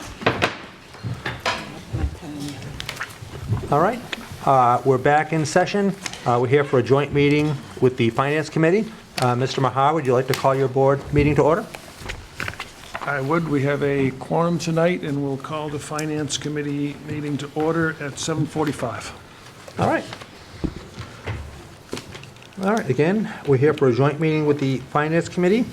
We're here to discuss the following funds: the Reserve Fund, the Revolving Fund, the Trust Fund, the Stabilization Fund, and we'll also be having a VADAR update and an OPEB, other post-employment benefits update. We're joined by our Finance Director. Welcome. Thank you, Mr. Chair. It's nice to see everybody again. It's been a couple of months, but I'm happy that you've invited me to this meeting, and good evening to the Finance Committee. Tonight, I'm going to do an overview of special revenue funds and just, talk a little bit about them. So, the next slide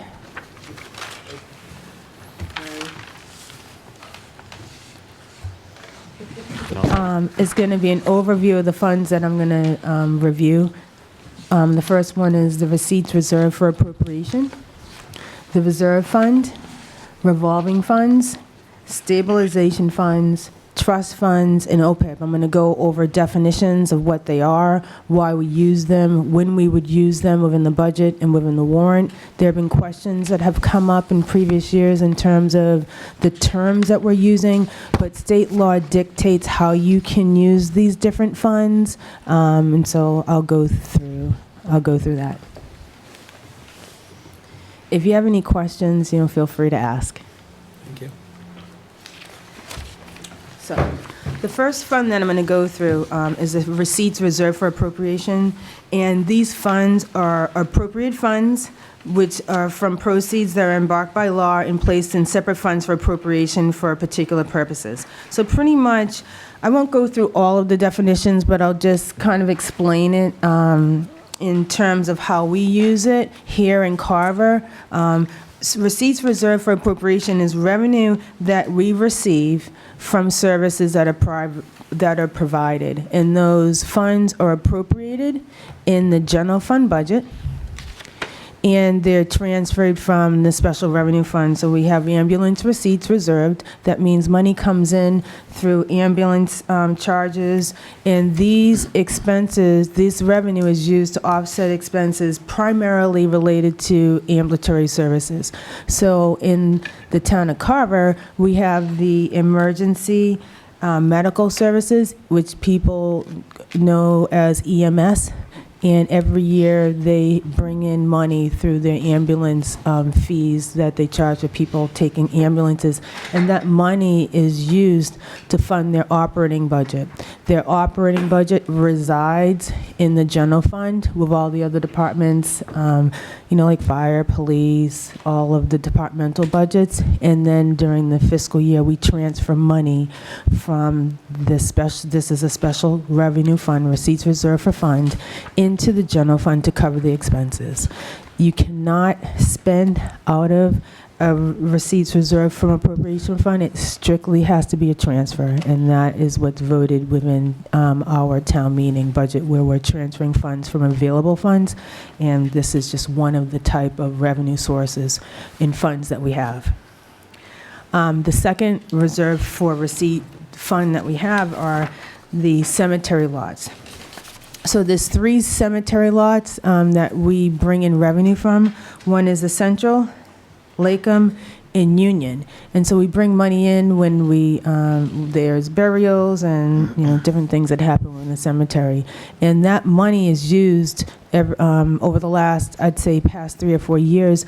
The O&M division has asked for $20,000 to cover different expenses related to the cemetery, and it could be anything from cleaning or whatever they use, and they need those funds to cover from the cemetery, and that money comes in from revenue that they receive. They cannot use the revenue, as I was mentioned, unless it's appropriated. And as we appropriate, these are considered available funds. The funds have to be available in order to be appropriated. Does anyone have any questions on receipts reserved for appropriation? Yeah. Mr. Chairman, if I could? And I didn't ask the finance director to prepare for this, but one thing with the ambulance receipts, I just wonder if they'd be better off served as an enterprise fund. I think it's one of the things that we should look at and consider. So there are some differences to it, and the finance director can walk us through that another day, but I think that's something we should have a discussion. I didn't see the chief was here. I actually thought he was sticking around for this discussion. I mean, he had to step out, but I do think that's something we should have a future discussion on. Is that something you've discussed with Chief Ryan? We've had discussion with him and tried to sit down and just go over the pros and cons with him. He's not convinced that it's the right way to go, but again, I just think it's something we should have somewhat of a discussion on. And you think it should be what? An enterprise fund? And why is that? I believe it actually he has more control over that, and if it's my understanding is correct, is I can take money out of the receipts reserved. I cannot out of an enterprise fund. So the money that comes in, he does a great job of managing that and going through it. I just think they hold on to that money a little bit better. I think when I came to work here, everybody told me it was an enterprise fund. I thought it was myself. In fact, I still refer to it sometimes as an enterprise fund. It acts like an enterprise fund, but Sounds like a discussion worth having. yeah. Yeah. Okay. Ms. Purval? Okay. The next fund is a reserve fund. So the reserve fund falls under Chapter 40, 5A, Section 6, and the definition is a financial mechanism established to address extraordinary unforeseen expenses that arise during a fiscal year. It's appropriated annually at town meeting, and it's managed by the Finance Committee, which is authority to approve transfers from this reserve fund to budgetary accounts as needed. There are no direct drafts, so this isn't money that you can, it's in the operating budget, which you see every year, but you can't just spend out of it. It has to be approved as a transfer to another general fund budget line. The town transfers it through the authorization of the Finance Committee, and then when we do the end of the year budget transfers, then that's approved by the Select Board as well. And it can only be used for extraordinary or unforeseen expenses. And all these transfers from the reserve fund have to be processed by July 15th.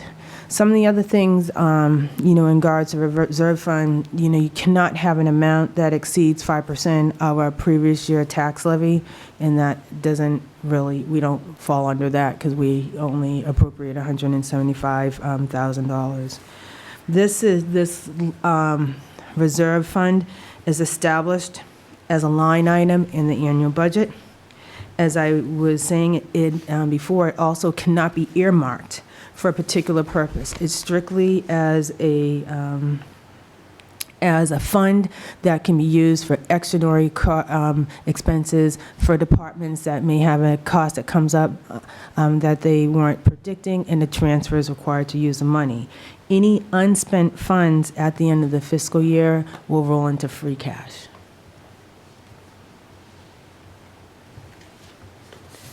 Does anybody, and there have questions have come up regarding the reserve fund and where you can transfer it. So there's different restrictions on the reserve fund. You cannot transfer money from the reserve fund to the school department, and you cannot transfer money from the reserve fund to an enterprise fund to cover any unforeseen expenses.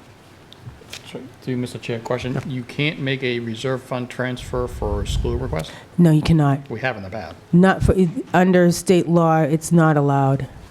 And have there been any transfers for this fiscal year yet out of the reserve fund? No, we haven't had any transfers.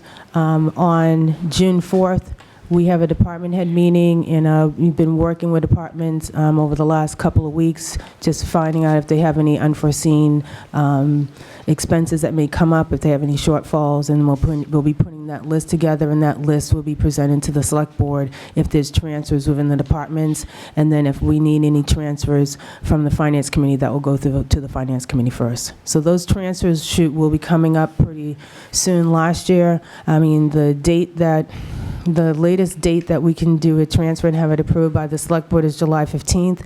I'm hoping to have all the budgets reconciled with the departments and end of the year expenses so that you'll know where there are any shortfalls for departments, if they can make it up through either the salary expense line, but you'll have that, probably within the second week of June. Because we still have to prepare for meetings with the finance committee and with the select board in terms of doing those transfer approvals. But you'll have that well before July. Okay. Anything? Good. The next are revolving funds. So revolving funds fall under Chapter 44, Section 53E and a half. And they allow the community to raise revenue for a specific service, and they use those revenues without an appropriation to support the service. One thing about revolving funds is that the city or town, they annually have to authorize a spending limit. And you can have one or more revolving funds. The town has several revolving funds, and this fiscal year we made sure that they were in the warrant where we had authorized a particular spending limit. Funds will be accounted separately for all of the monies and other department receipts received in connections with the programs. And expenditures made from the revolving funds, they do not need an appropriation. However, they cannot exceed the fund balance of what has been authorized. One thing to keep in mind is that you can only spend the funds that you have available. If we set a spending limit of $50,000 for a particular department and they only have $30,000, I cannot let them spend any more than $30,000. You cannot spend more than you have in the fund. So sometimes these funds, revolving funds, they bring in money, and that revenue is used to cover expenses. State law states that you cannot spend more than you have, even if you set a spending limit higher than what you have in the fund. So that's something that's monitored in a time. I monitor those funds all the time because we cannot spend more than what is available. If at some point you have a department that has a revolving fund and they have additional money that they brought in, there can always be a special town meeting where you're increasing those spending limits, and then that will authorize them to spend more than was set at town meeting. But whatever the spending limit that's been set at town meeting is something that has to be looked at all times and make sure that departments aren't going over the spending limit.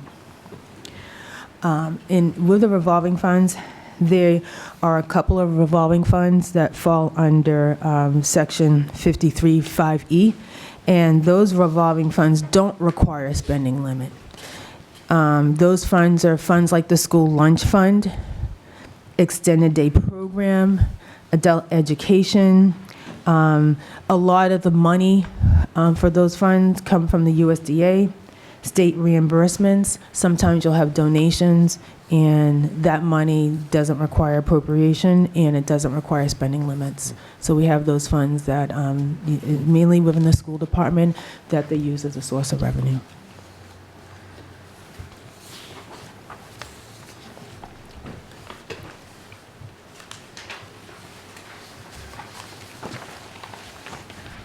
Okay, the next fund that I wanted to go over were stabilization funds.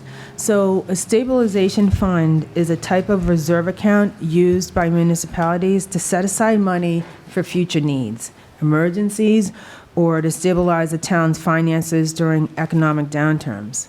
The stabilization funds fall under Mass General Law, Chapter 40, 5B. They require a two-thirds vote to appropriate money in and to move money out of the fund. The purpose of having a stabilization fund is to cushion against revenue shortfalls, unexpended expenditures, or economic fluctuations.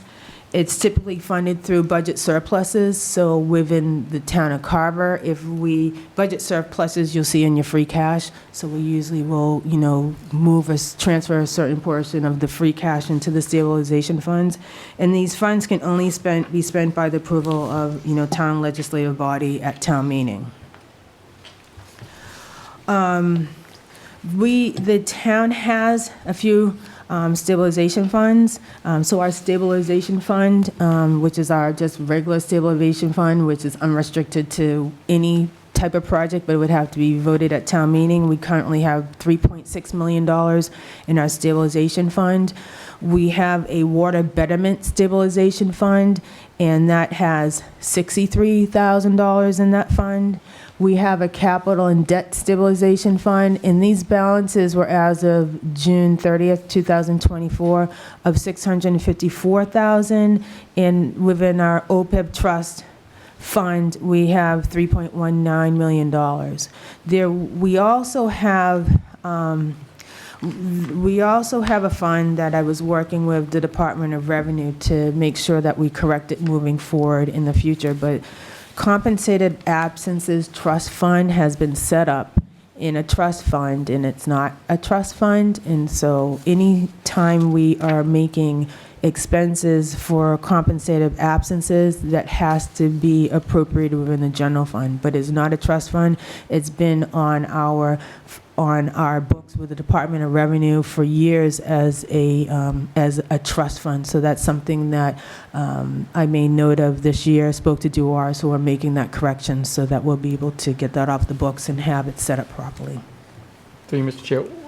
Why weren't the auditors picked up on that?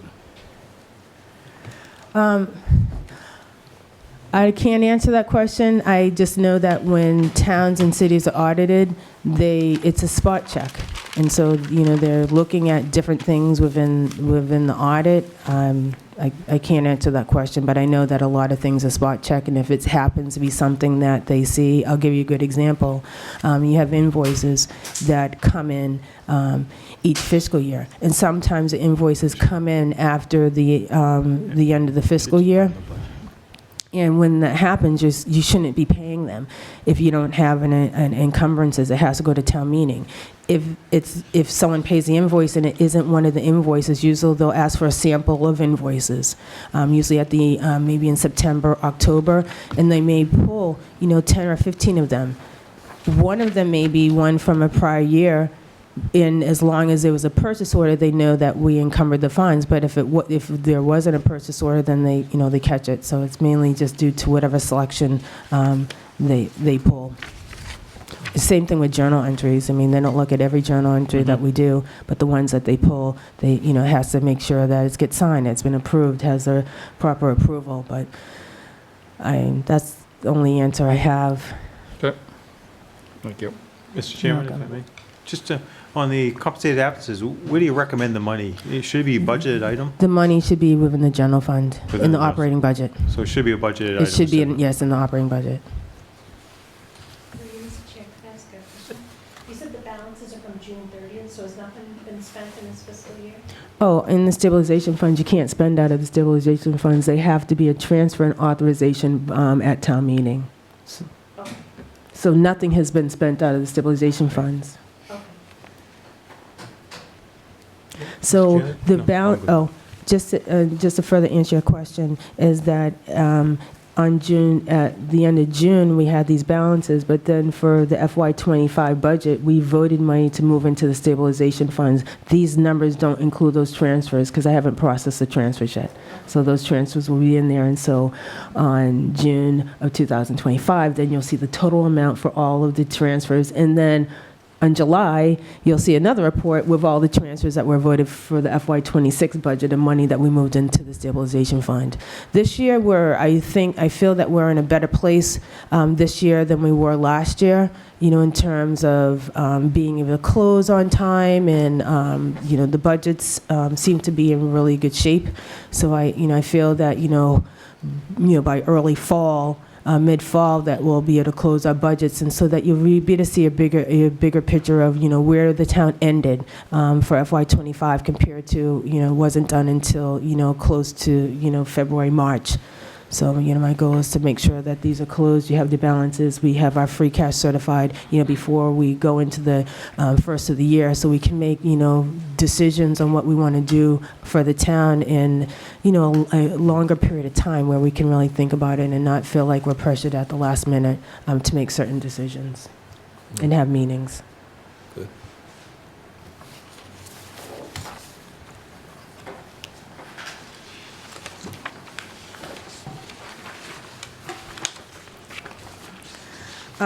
The next are trust funds.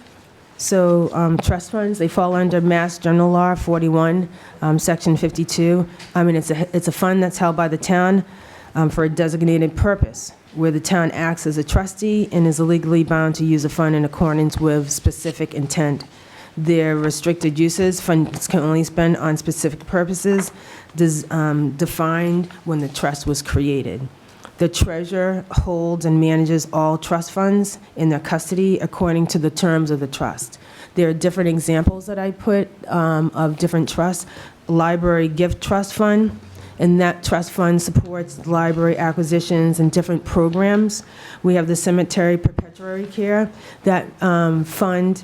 There's money that is brought in that maintains cemetery plots.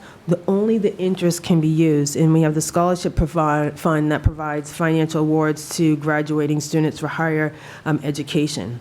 So with the trust funds, we have expendable trust funds, and there's no appropriations that's needed, but for these funds, some of them are perpetual, so what that means is that you have a benefit that's provided to someone, may provide a donation, and that donation, that's intended to last forever, and so you're only allowed to spend the interest. And so if we have money that comes in, and if within the trust language it states it can only be used for particular purposes, the only amount we can spend is the interest.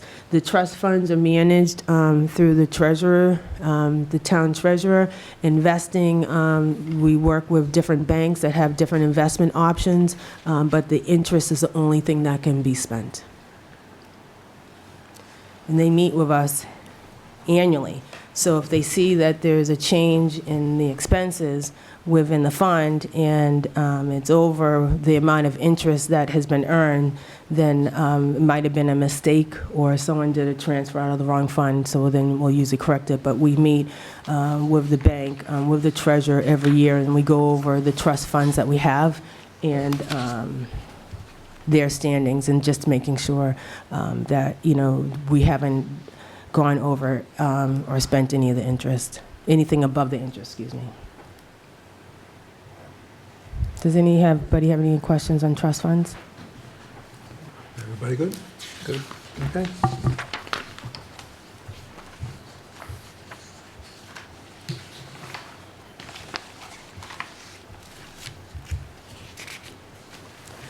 So the next is other post-employment benefits, and I just wanted to kind of go over what OPEB is. It's under Mass General Law, Chapter 32, Section 10, and it refers to non-pension benefits provided to eligible retired public employees. The most significant of these benefits are typically the health insurance for retirees. The requirements at municipalities are authorized to establish an OPEB liability trust fund, which we have. The purpose is to hold assets to meet current and future OPEB obligations.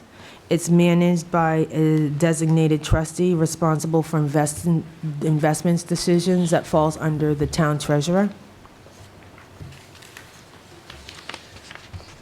And there's different financial reporting requirements. it's mandated that we recognize that we have an OPEB liability in our financial statements. Understanding and making sure that we acknowledge this liability, it ensures transparency regarding long-term financing obligations. It's a protective measure to manage future retirement obligations and maintain fiscal health.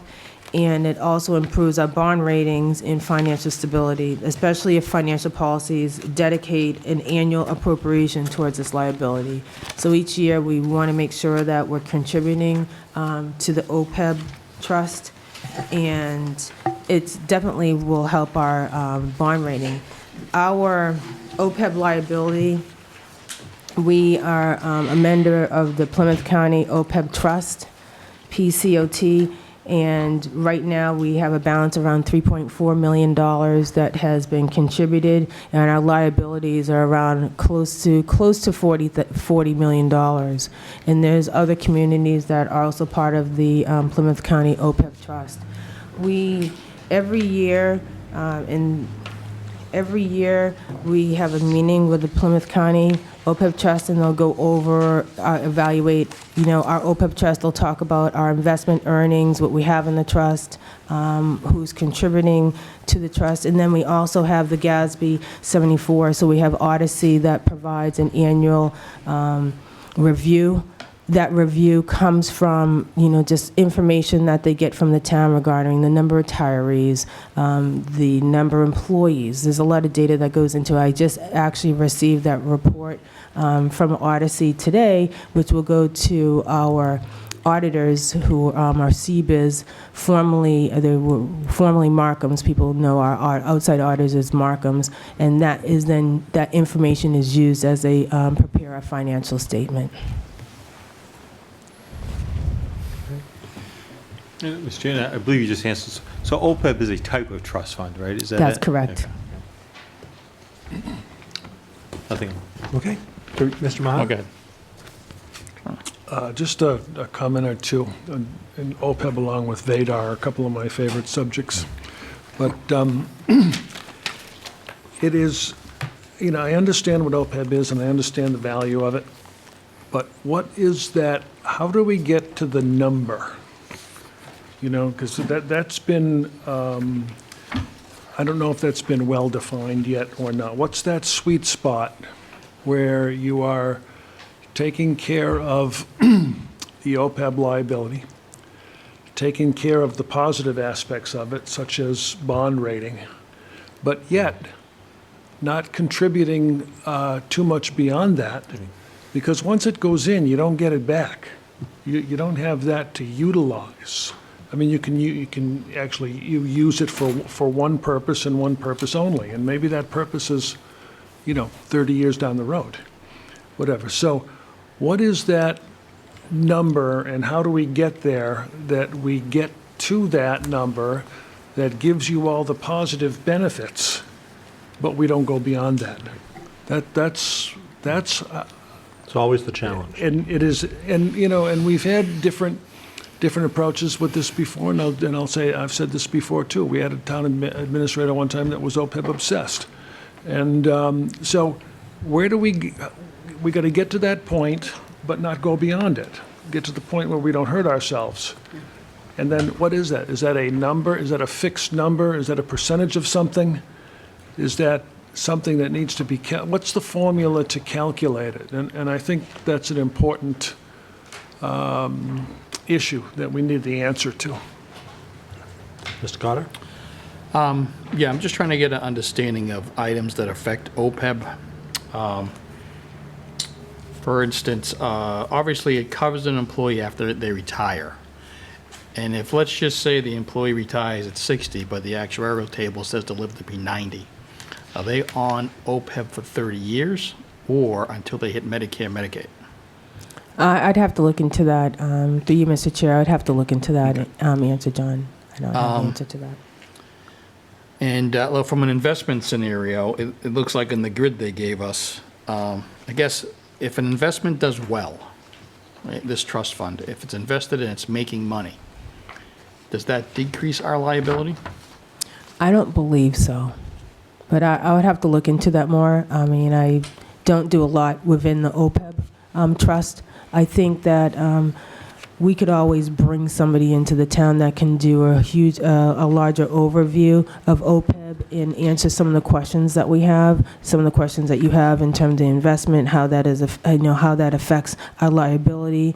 What are the standards in terms of the percent that they feel are standards, for cities and towns, and what they feel that we should be contributing in, because it's a liability that's going to be here for a long time. So it's not something that you have a lot of cities and towns that are trying to fund the liability and that's it. It's something that, over time, but I don't have an answer to that, Mr. Carter. I'm just looking at the information that was provided by, I guess, Tom O'Brien's group, and I'm just, maybe just coincidental, but our OPEB went up between June of 21 to 22 from 40 million to 42 million, so it increased by $1.7 million. And on their rate of return schedule, it looks like they actually lost money between 21 and 22. So that looks like investments went down, OPEB went up. That's why I'm trying to get a correlation between the two. I think they also take this, our actuaries that actually take this information, and there's other information that they used to come up with what comes onto our financial statement as our total liability. But there's more to the formula than just the presentation that they put together. I'd be happy to share the information that we send to our outside auditors that they're going to use in determining what our actual liability is. But I don't have that formula. Mr. Cannon, let's talk about getting Tom O'Brien in for a future meeting at some point to discuss. Maybe the same time we have our auditors, maybe the same night we have the auditors in, maybe that would be a good night to have them all in and just talk about it. Okay, I'll save some other questions for Tom O'Brien, but just this last one is, right now, per his report, it says there's 592 people, I guess, as of June 30, 2022. So where these numbers say that there's 319 actives. Well, we pay as you go for active employees, right, for health insurance.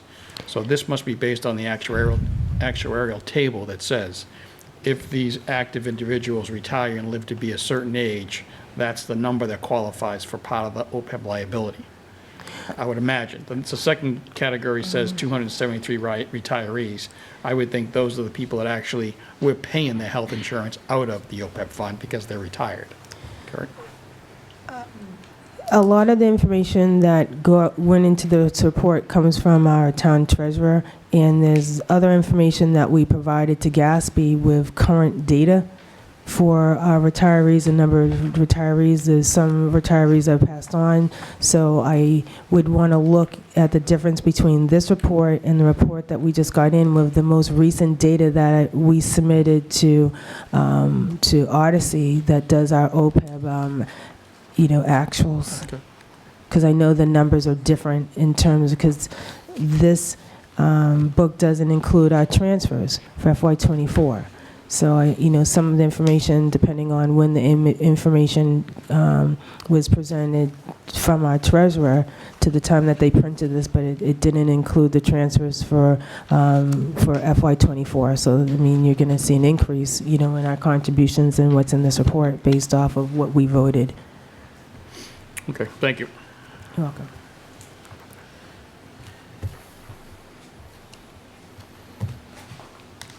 Okay. Anybody? Any other questions on the special revenue funds overview? And then I can go into VADAR. Wonderful subject. VADAR. I didn't have a handout because there's just so much information that I know you would love to have. So one thing, VADAR, as we all know, it's not the most user-friendly system. The feedback that I've received from the departments, and these are the end users, is that the work that they do is very time-consuming. So in order to pay an invoice, when they were using software, it may take, a couple hours, where using VADAR, it may take the entire day. when we have revenue receipts that are coming in, this is just revenue that we're booking.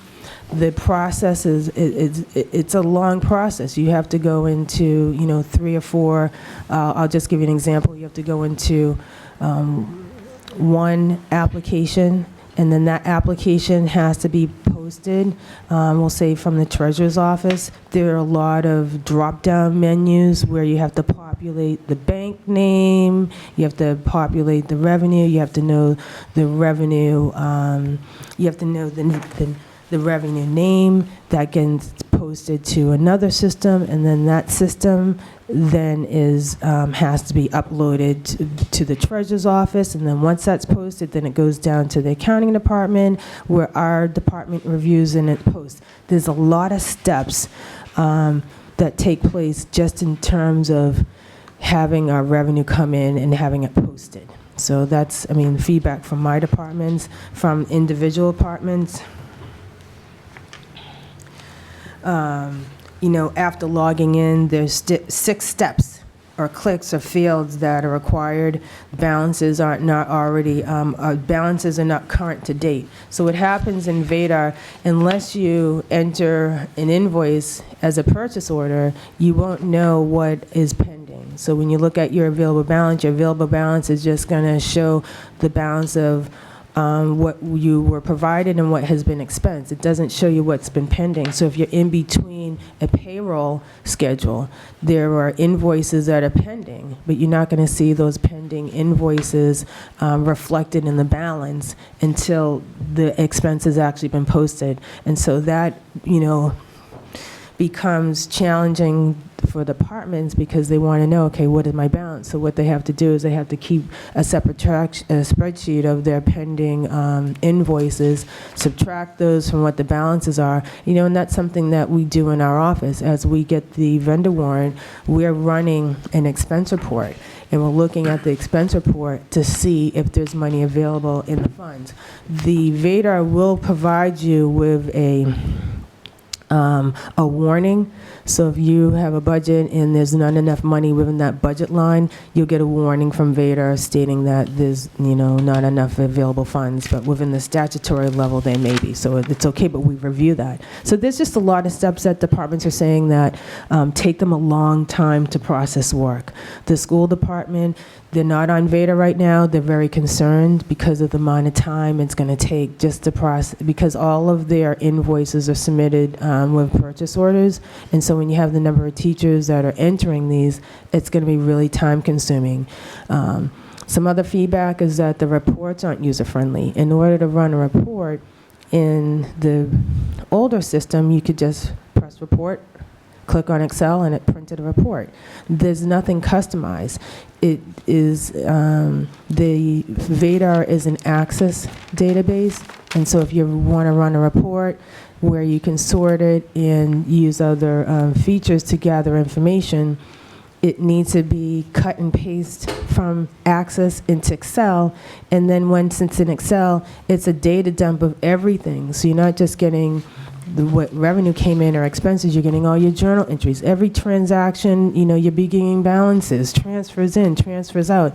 So you're getting everything. So unless you are an expert at Excel and you understand pivot tables and how to manipulate the data, it's hard to get the information that you want. Vadar has customized reports, but then you have to create those. So, you have to go through training to create a customized report. So a lot of the reports that the select board has that we send out with certain formats, that has to be manually done. So there's, a lot of room, I feel like, for error sometimes in using this. Now, can Vadar provide us the reports we need? Yes. We were able to get through a year with everyone paying their invoices, but the biggest problem I see from departments is the time, the amount of time it takes, not being able to access more than one screen at a time. So if you're trying to process a transaction and you forget a budget code, you have to close out of the system, go into another system to look at the budget code, and then the form you're in may have not say, you can't say always save it. So because you can only open one screen at a time, so if I'm doing a journal entry and I don't remember the budget code, I have to close out to go into another platform to get a copy of the budget unless I have something printed, but the information that I just put in the system is now lost and I have to re-enter it. So a lot of departments run into that as well. So with all you're telling us, and I've never heard anything good about Vadar from anyone I've talked to in town hall or anywhere else, why wouldn't we move on from Vadar? So we're in the process of looking at Springbrook. There's programs in Vadar that are helpful. They're really useful, especially in the assessor's office, how we do our tax collecting, how we do all of our commitments. There's features in Vadar that are excellent in terms of that side. Vadar is moving forward with a platform of Harper's. So all of the information that we have for payroll, it's all going to be available within Vadar. So there's some things that people don't like on the user side, but then Vadar also has some positives, and so with the software that we're looking, there aren't that many software firms that are providing software. So we're looking at Edmunds. Edmunds is based out of New Jersey, and we've been working with the IT director we'll be having some webinars in the next couple of weeks just to see the differences in terms of what their features are for that software. The IT director doesn't like the security of Vadar, and so we're looking at Edmunds. We're also looking at Springbrook.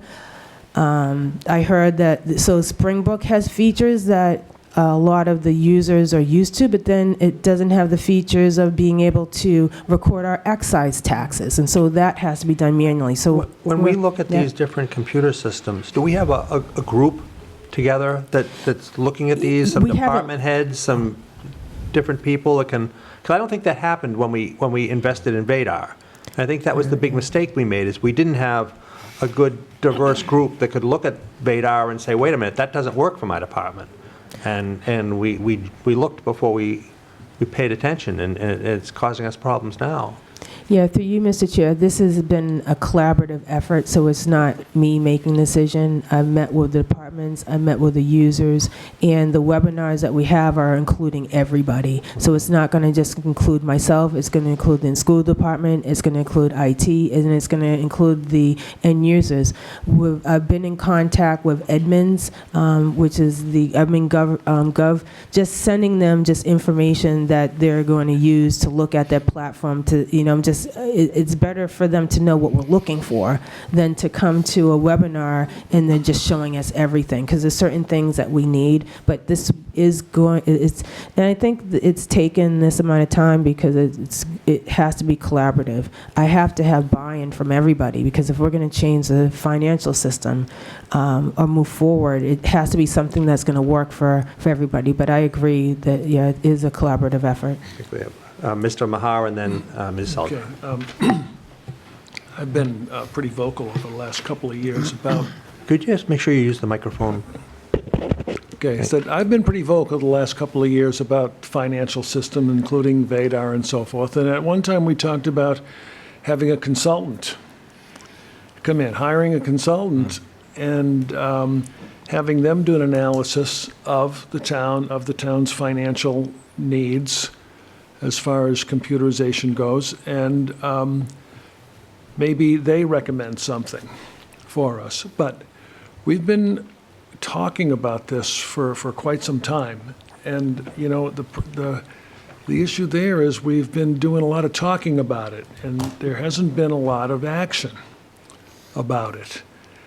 And it's a very important thing, but it may be the most important thing we're dealing with. We don't have an integrated system with the school department. That's a big issue. That's a big negative there. So, but what the answer is, we don't know. But we got to stop talking about it. Yeah. And we got to start doing something about it. I think we should look into a consultant. I also think that and we know we've got to have the right people involved in the town hall to look at things and so forth. But, they've, including Karen, Glenn, and they've got their full-time jobs. during the day and so forth. This is the value of a consultant. Let's get a knowledgeable consultant in that can come in and look at things and say, this would be the best system for you. They're out there somewhere. I don't know one, but there's got to be one out there somewhere.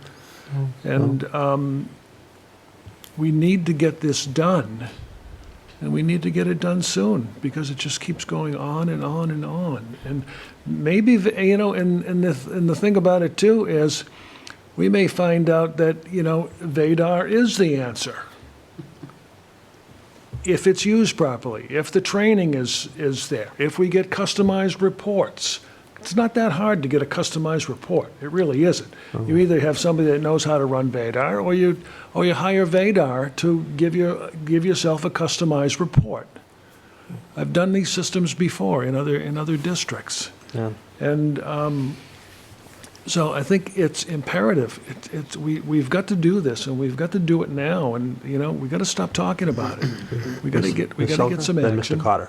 Whatever. I just want to say, I would support if we, chose another software system, because I know how painful it is.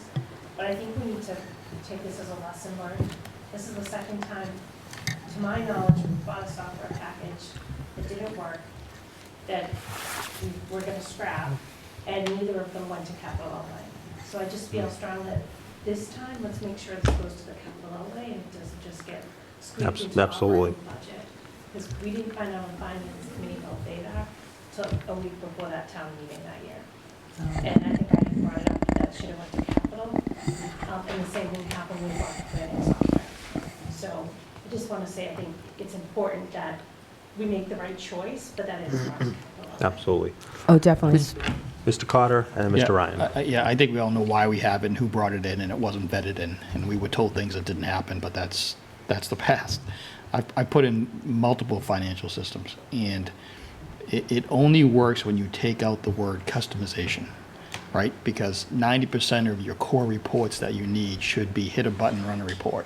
There's always going to be needs for customization, but it shouldn't be 10% of your core reports and 90% of your customizations. And exporting everything to Excel, as you know, you lose your audit trail, you lose the accuracy of your numbers, people make mistakes and things of that nature. I would just say that, what are we, 3 years into the 5-year contract? Roughly, I think. I believe we have a year, but I mean, I don't think we're bound to that. I mean, when we looked at some of the other software systems, we looked at Munis. And Munis has integration of $300,000 to switch over to Munis, and then it's an annual fee around $100,000. Well, I just think that what you should do is, if you think Vadar, let's call it. If you talk to Vadar and said, what town has it working at its 100% best practices, fine-tuned, customized, perfect, where is it? And if you go out and visit that town to say that, hey, this is a viable option because they're on a different version, they've got different whatever. My sense is you won't find that. You're going to find more people involved, bigger towns, more processes, more staff, more customizations. And we just make the call because, like I think Pat said, we've been doing this forever now, and we knew it was a mistake from day one. If you did a survey to all the department heads and said, rate it from 1 to 10, you're not going to get a good answer back. The fact the school won't go with it is another sign. We had a staff meeting. I was going to say department head meeting, but it wasn't all department heads. We had a staff meeting. It would look like a department head meeting with the number of people that came. I mean, everyone from every department showed up, from planning, from O&M, from the school department, and voicing their opinion. I mean, we've been discussing this. I mean, I'm getting emails with, reports that are made. In terms of Vadar, I've spoken to a lot of communities because I would go to a lot of conferences, and there's probably about 20 or 30 communities in Massachusetts that use Vadar, and some have been using them for the last 15 years. They say the same thing. They don't like the fact that they have to download things from access to Excel. They don't like the fact that they can only open up one screen at a time, but then some of the communities don't have the resources to purchase any additional software, so they're just kind of stuck with that software. I know that the town of Brewster was using Vadar for the last 15 years, and, I had to consult with them just in terms of figuring out how to, find shortcuts or, manipulate, get to data, and they're now changing over to Munis. So, but the consensus from other cities and towns, can it provide me with the information? Can I get the information I need? Yes. Is it user-friendly? No. Is it very time-consuming? Yes. These are communities that are much larger than Carver, but depending on their financial standings, they're not able to use anything other. But yeah, they all say the same thing. Sounds like a decision's been made. Yeah. Mr. Ryan? So I think you answered some of it. I was going to say the gist of this sounds like the tasks that should be very simple are very cumbersome, clunky, and take a lot of time, and that just shouldn't be the way. So I was going to ask about user groups and sharing with other towns, but it sounds like they're all saying the same thing. So have we actually talked to Vadar and brought them in before us? We said that before, where we go through some of these simple things and say, hey, why is this so bad, and what are you doing to address it? Because we are stuck with the system for a little bit of time, and maybe I would think either one or two things. There are tricks or ways or tools out there that could help us to do things simpler the way we want to do it, or it just doesn't exist, and they're not going to help us at all, and we've got to get that answer from them before we decide to move on.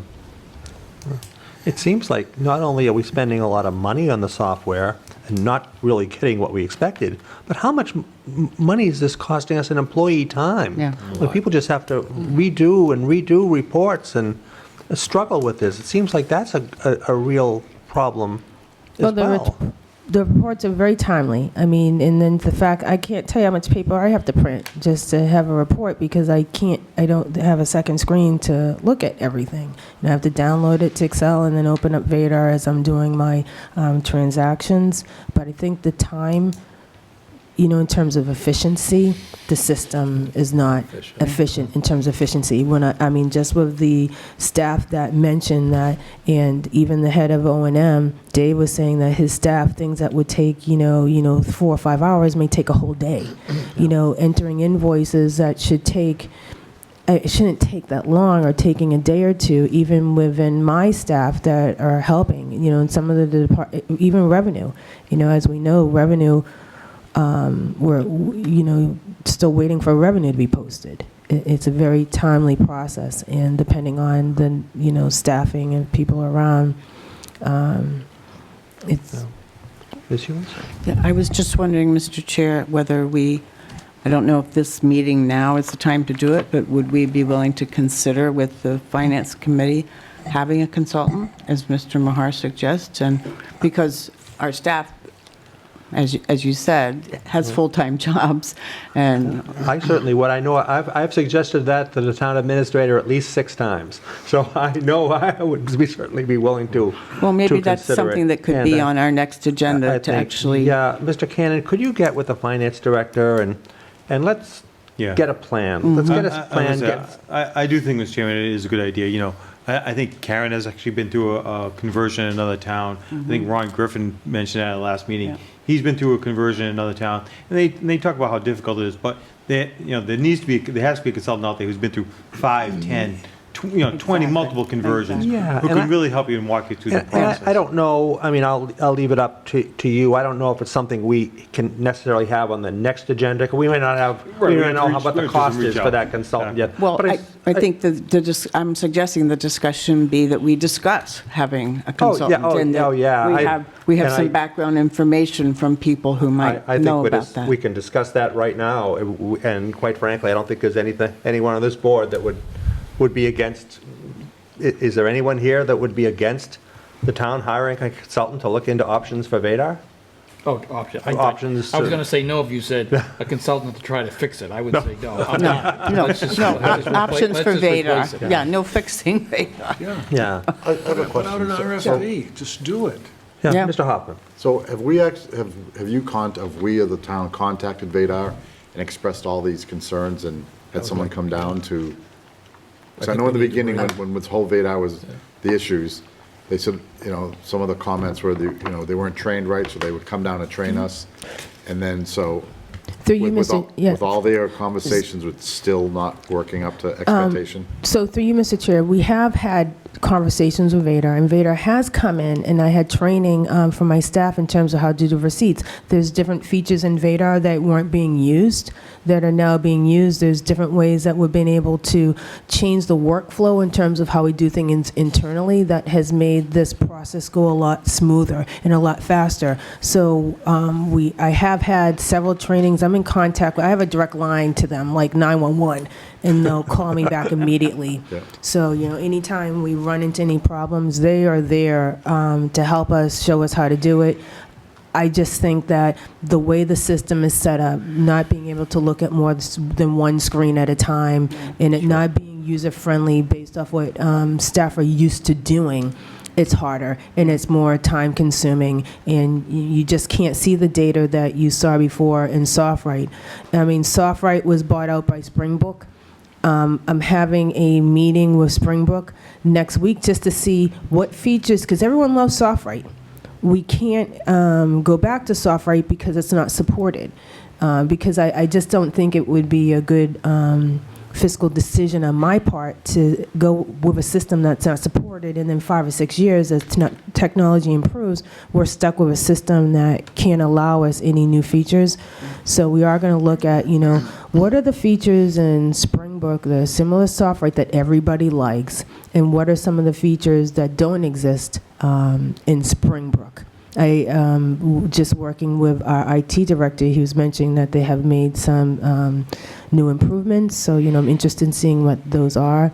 You'll be working with the school department and with other staff. So, we have a meeting next week just to have that conversation as well. Because, I want to move this forward. And as I was mentioning at the meeting the other day, that, we can't keep talking about this. We need to do something, or we're going to be in the same situation a year from now. Conversion takes a lot of time. You have to run, double systems at the same time. You got to make sure your chart of accounts are set up properly. So there's just still a lot.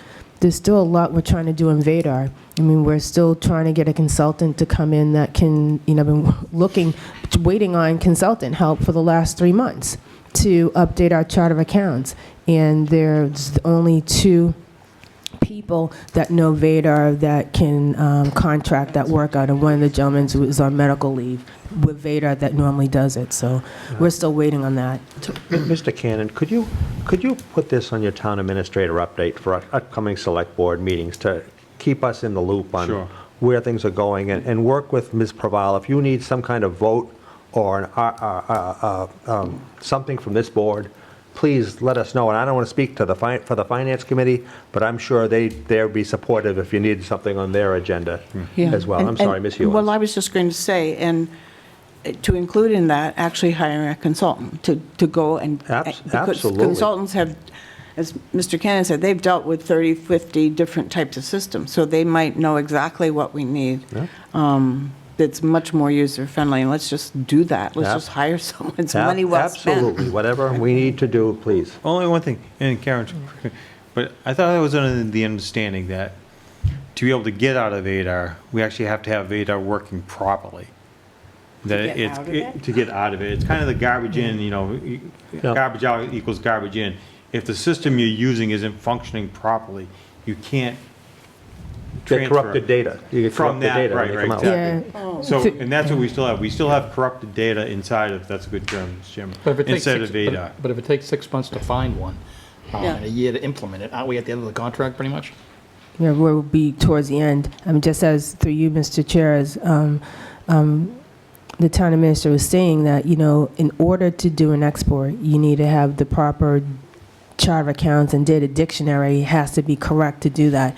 The chart of accounts are still not completely updated. As I'm doing my end-of-the-year transactions, I'm still going through in updating those chart of accounts as we go through. So, so that's one thing that has to be done before we can do any type of Then maybe we need a export. consultant to come in or Yeah. someone else to come in and do that, to get everything updated so we can move on. And then to fix that problem so we can get out of Vadar, and then recommend a new system. Yeah, but this, we clearly Yeah. need to take care of this.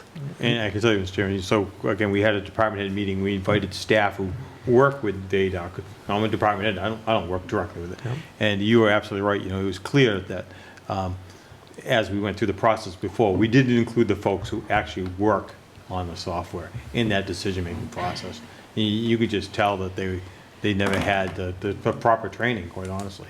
And From again, the how much beginning. time is this costing us? Yeah. Right, that's what I mean, right, you think about the amount of, Mr. Carter, I can tell you right now, if it were the contract, the amount of staff time we're wasting on this process, I would break that contract in a heartbeat. Yeah. I can't remember what it is, $25,000 we've done a year, a lot of money, don't get me wrong, but come to this meeting, you see the frustration, the amount of time.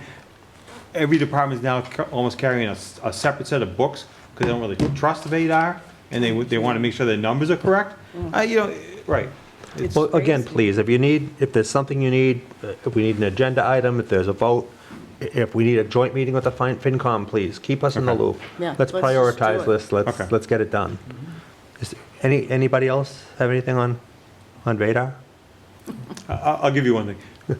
Pat may have said VADAR to me during my interview process. Oh, they said it to me. No matter what financial system that we do get, the ideal one does not exist out there. Okay, there's always going to be some issues. It's just that some are better than others. Correct. That's right. That's right. Yeah, I think the key is to find something, every town, I have to think, and every city is different. I think the key is, we have to find one that works well for our Yeah. town. And That's where the consultant comes in. yeah, absolutely. Okay, anything else on this particular item? Karen, is there anything else? No, I don't have anything else to report. Okay. I think we've exhausted everything for this particular agenda item. Mr. Mahar, do you have anything else? Okay, I think we're good, and we'll take a motion to adjourn. I'll make a motion to adjourn. Okay, motion and second to adjourn the Finance Committee meeting. All those in favor? Aye. Aye. We are adjourned. All right. Thank you. And again, for the Select Board, our next meeting will be on June 3rd, 2025. Is there a motion to adjourn? So moved. Second. We have a motion, a second, and a third. I think all in favor? Aye. Aye. Opposed? Opposed? Good, you can stay. It was almost unanimous. Mr. Carter, you can Thank you, stay, that's right. All right, thank you, everybody. Have a great night. Thank you, Karen. Thank you. Thank you, Karen.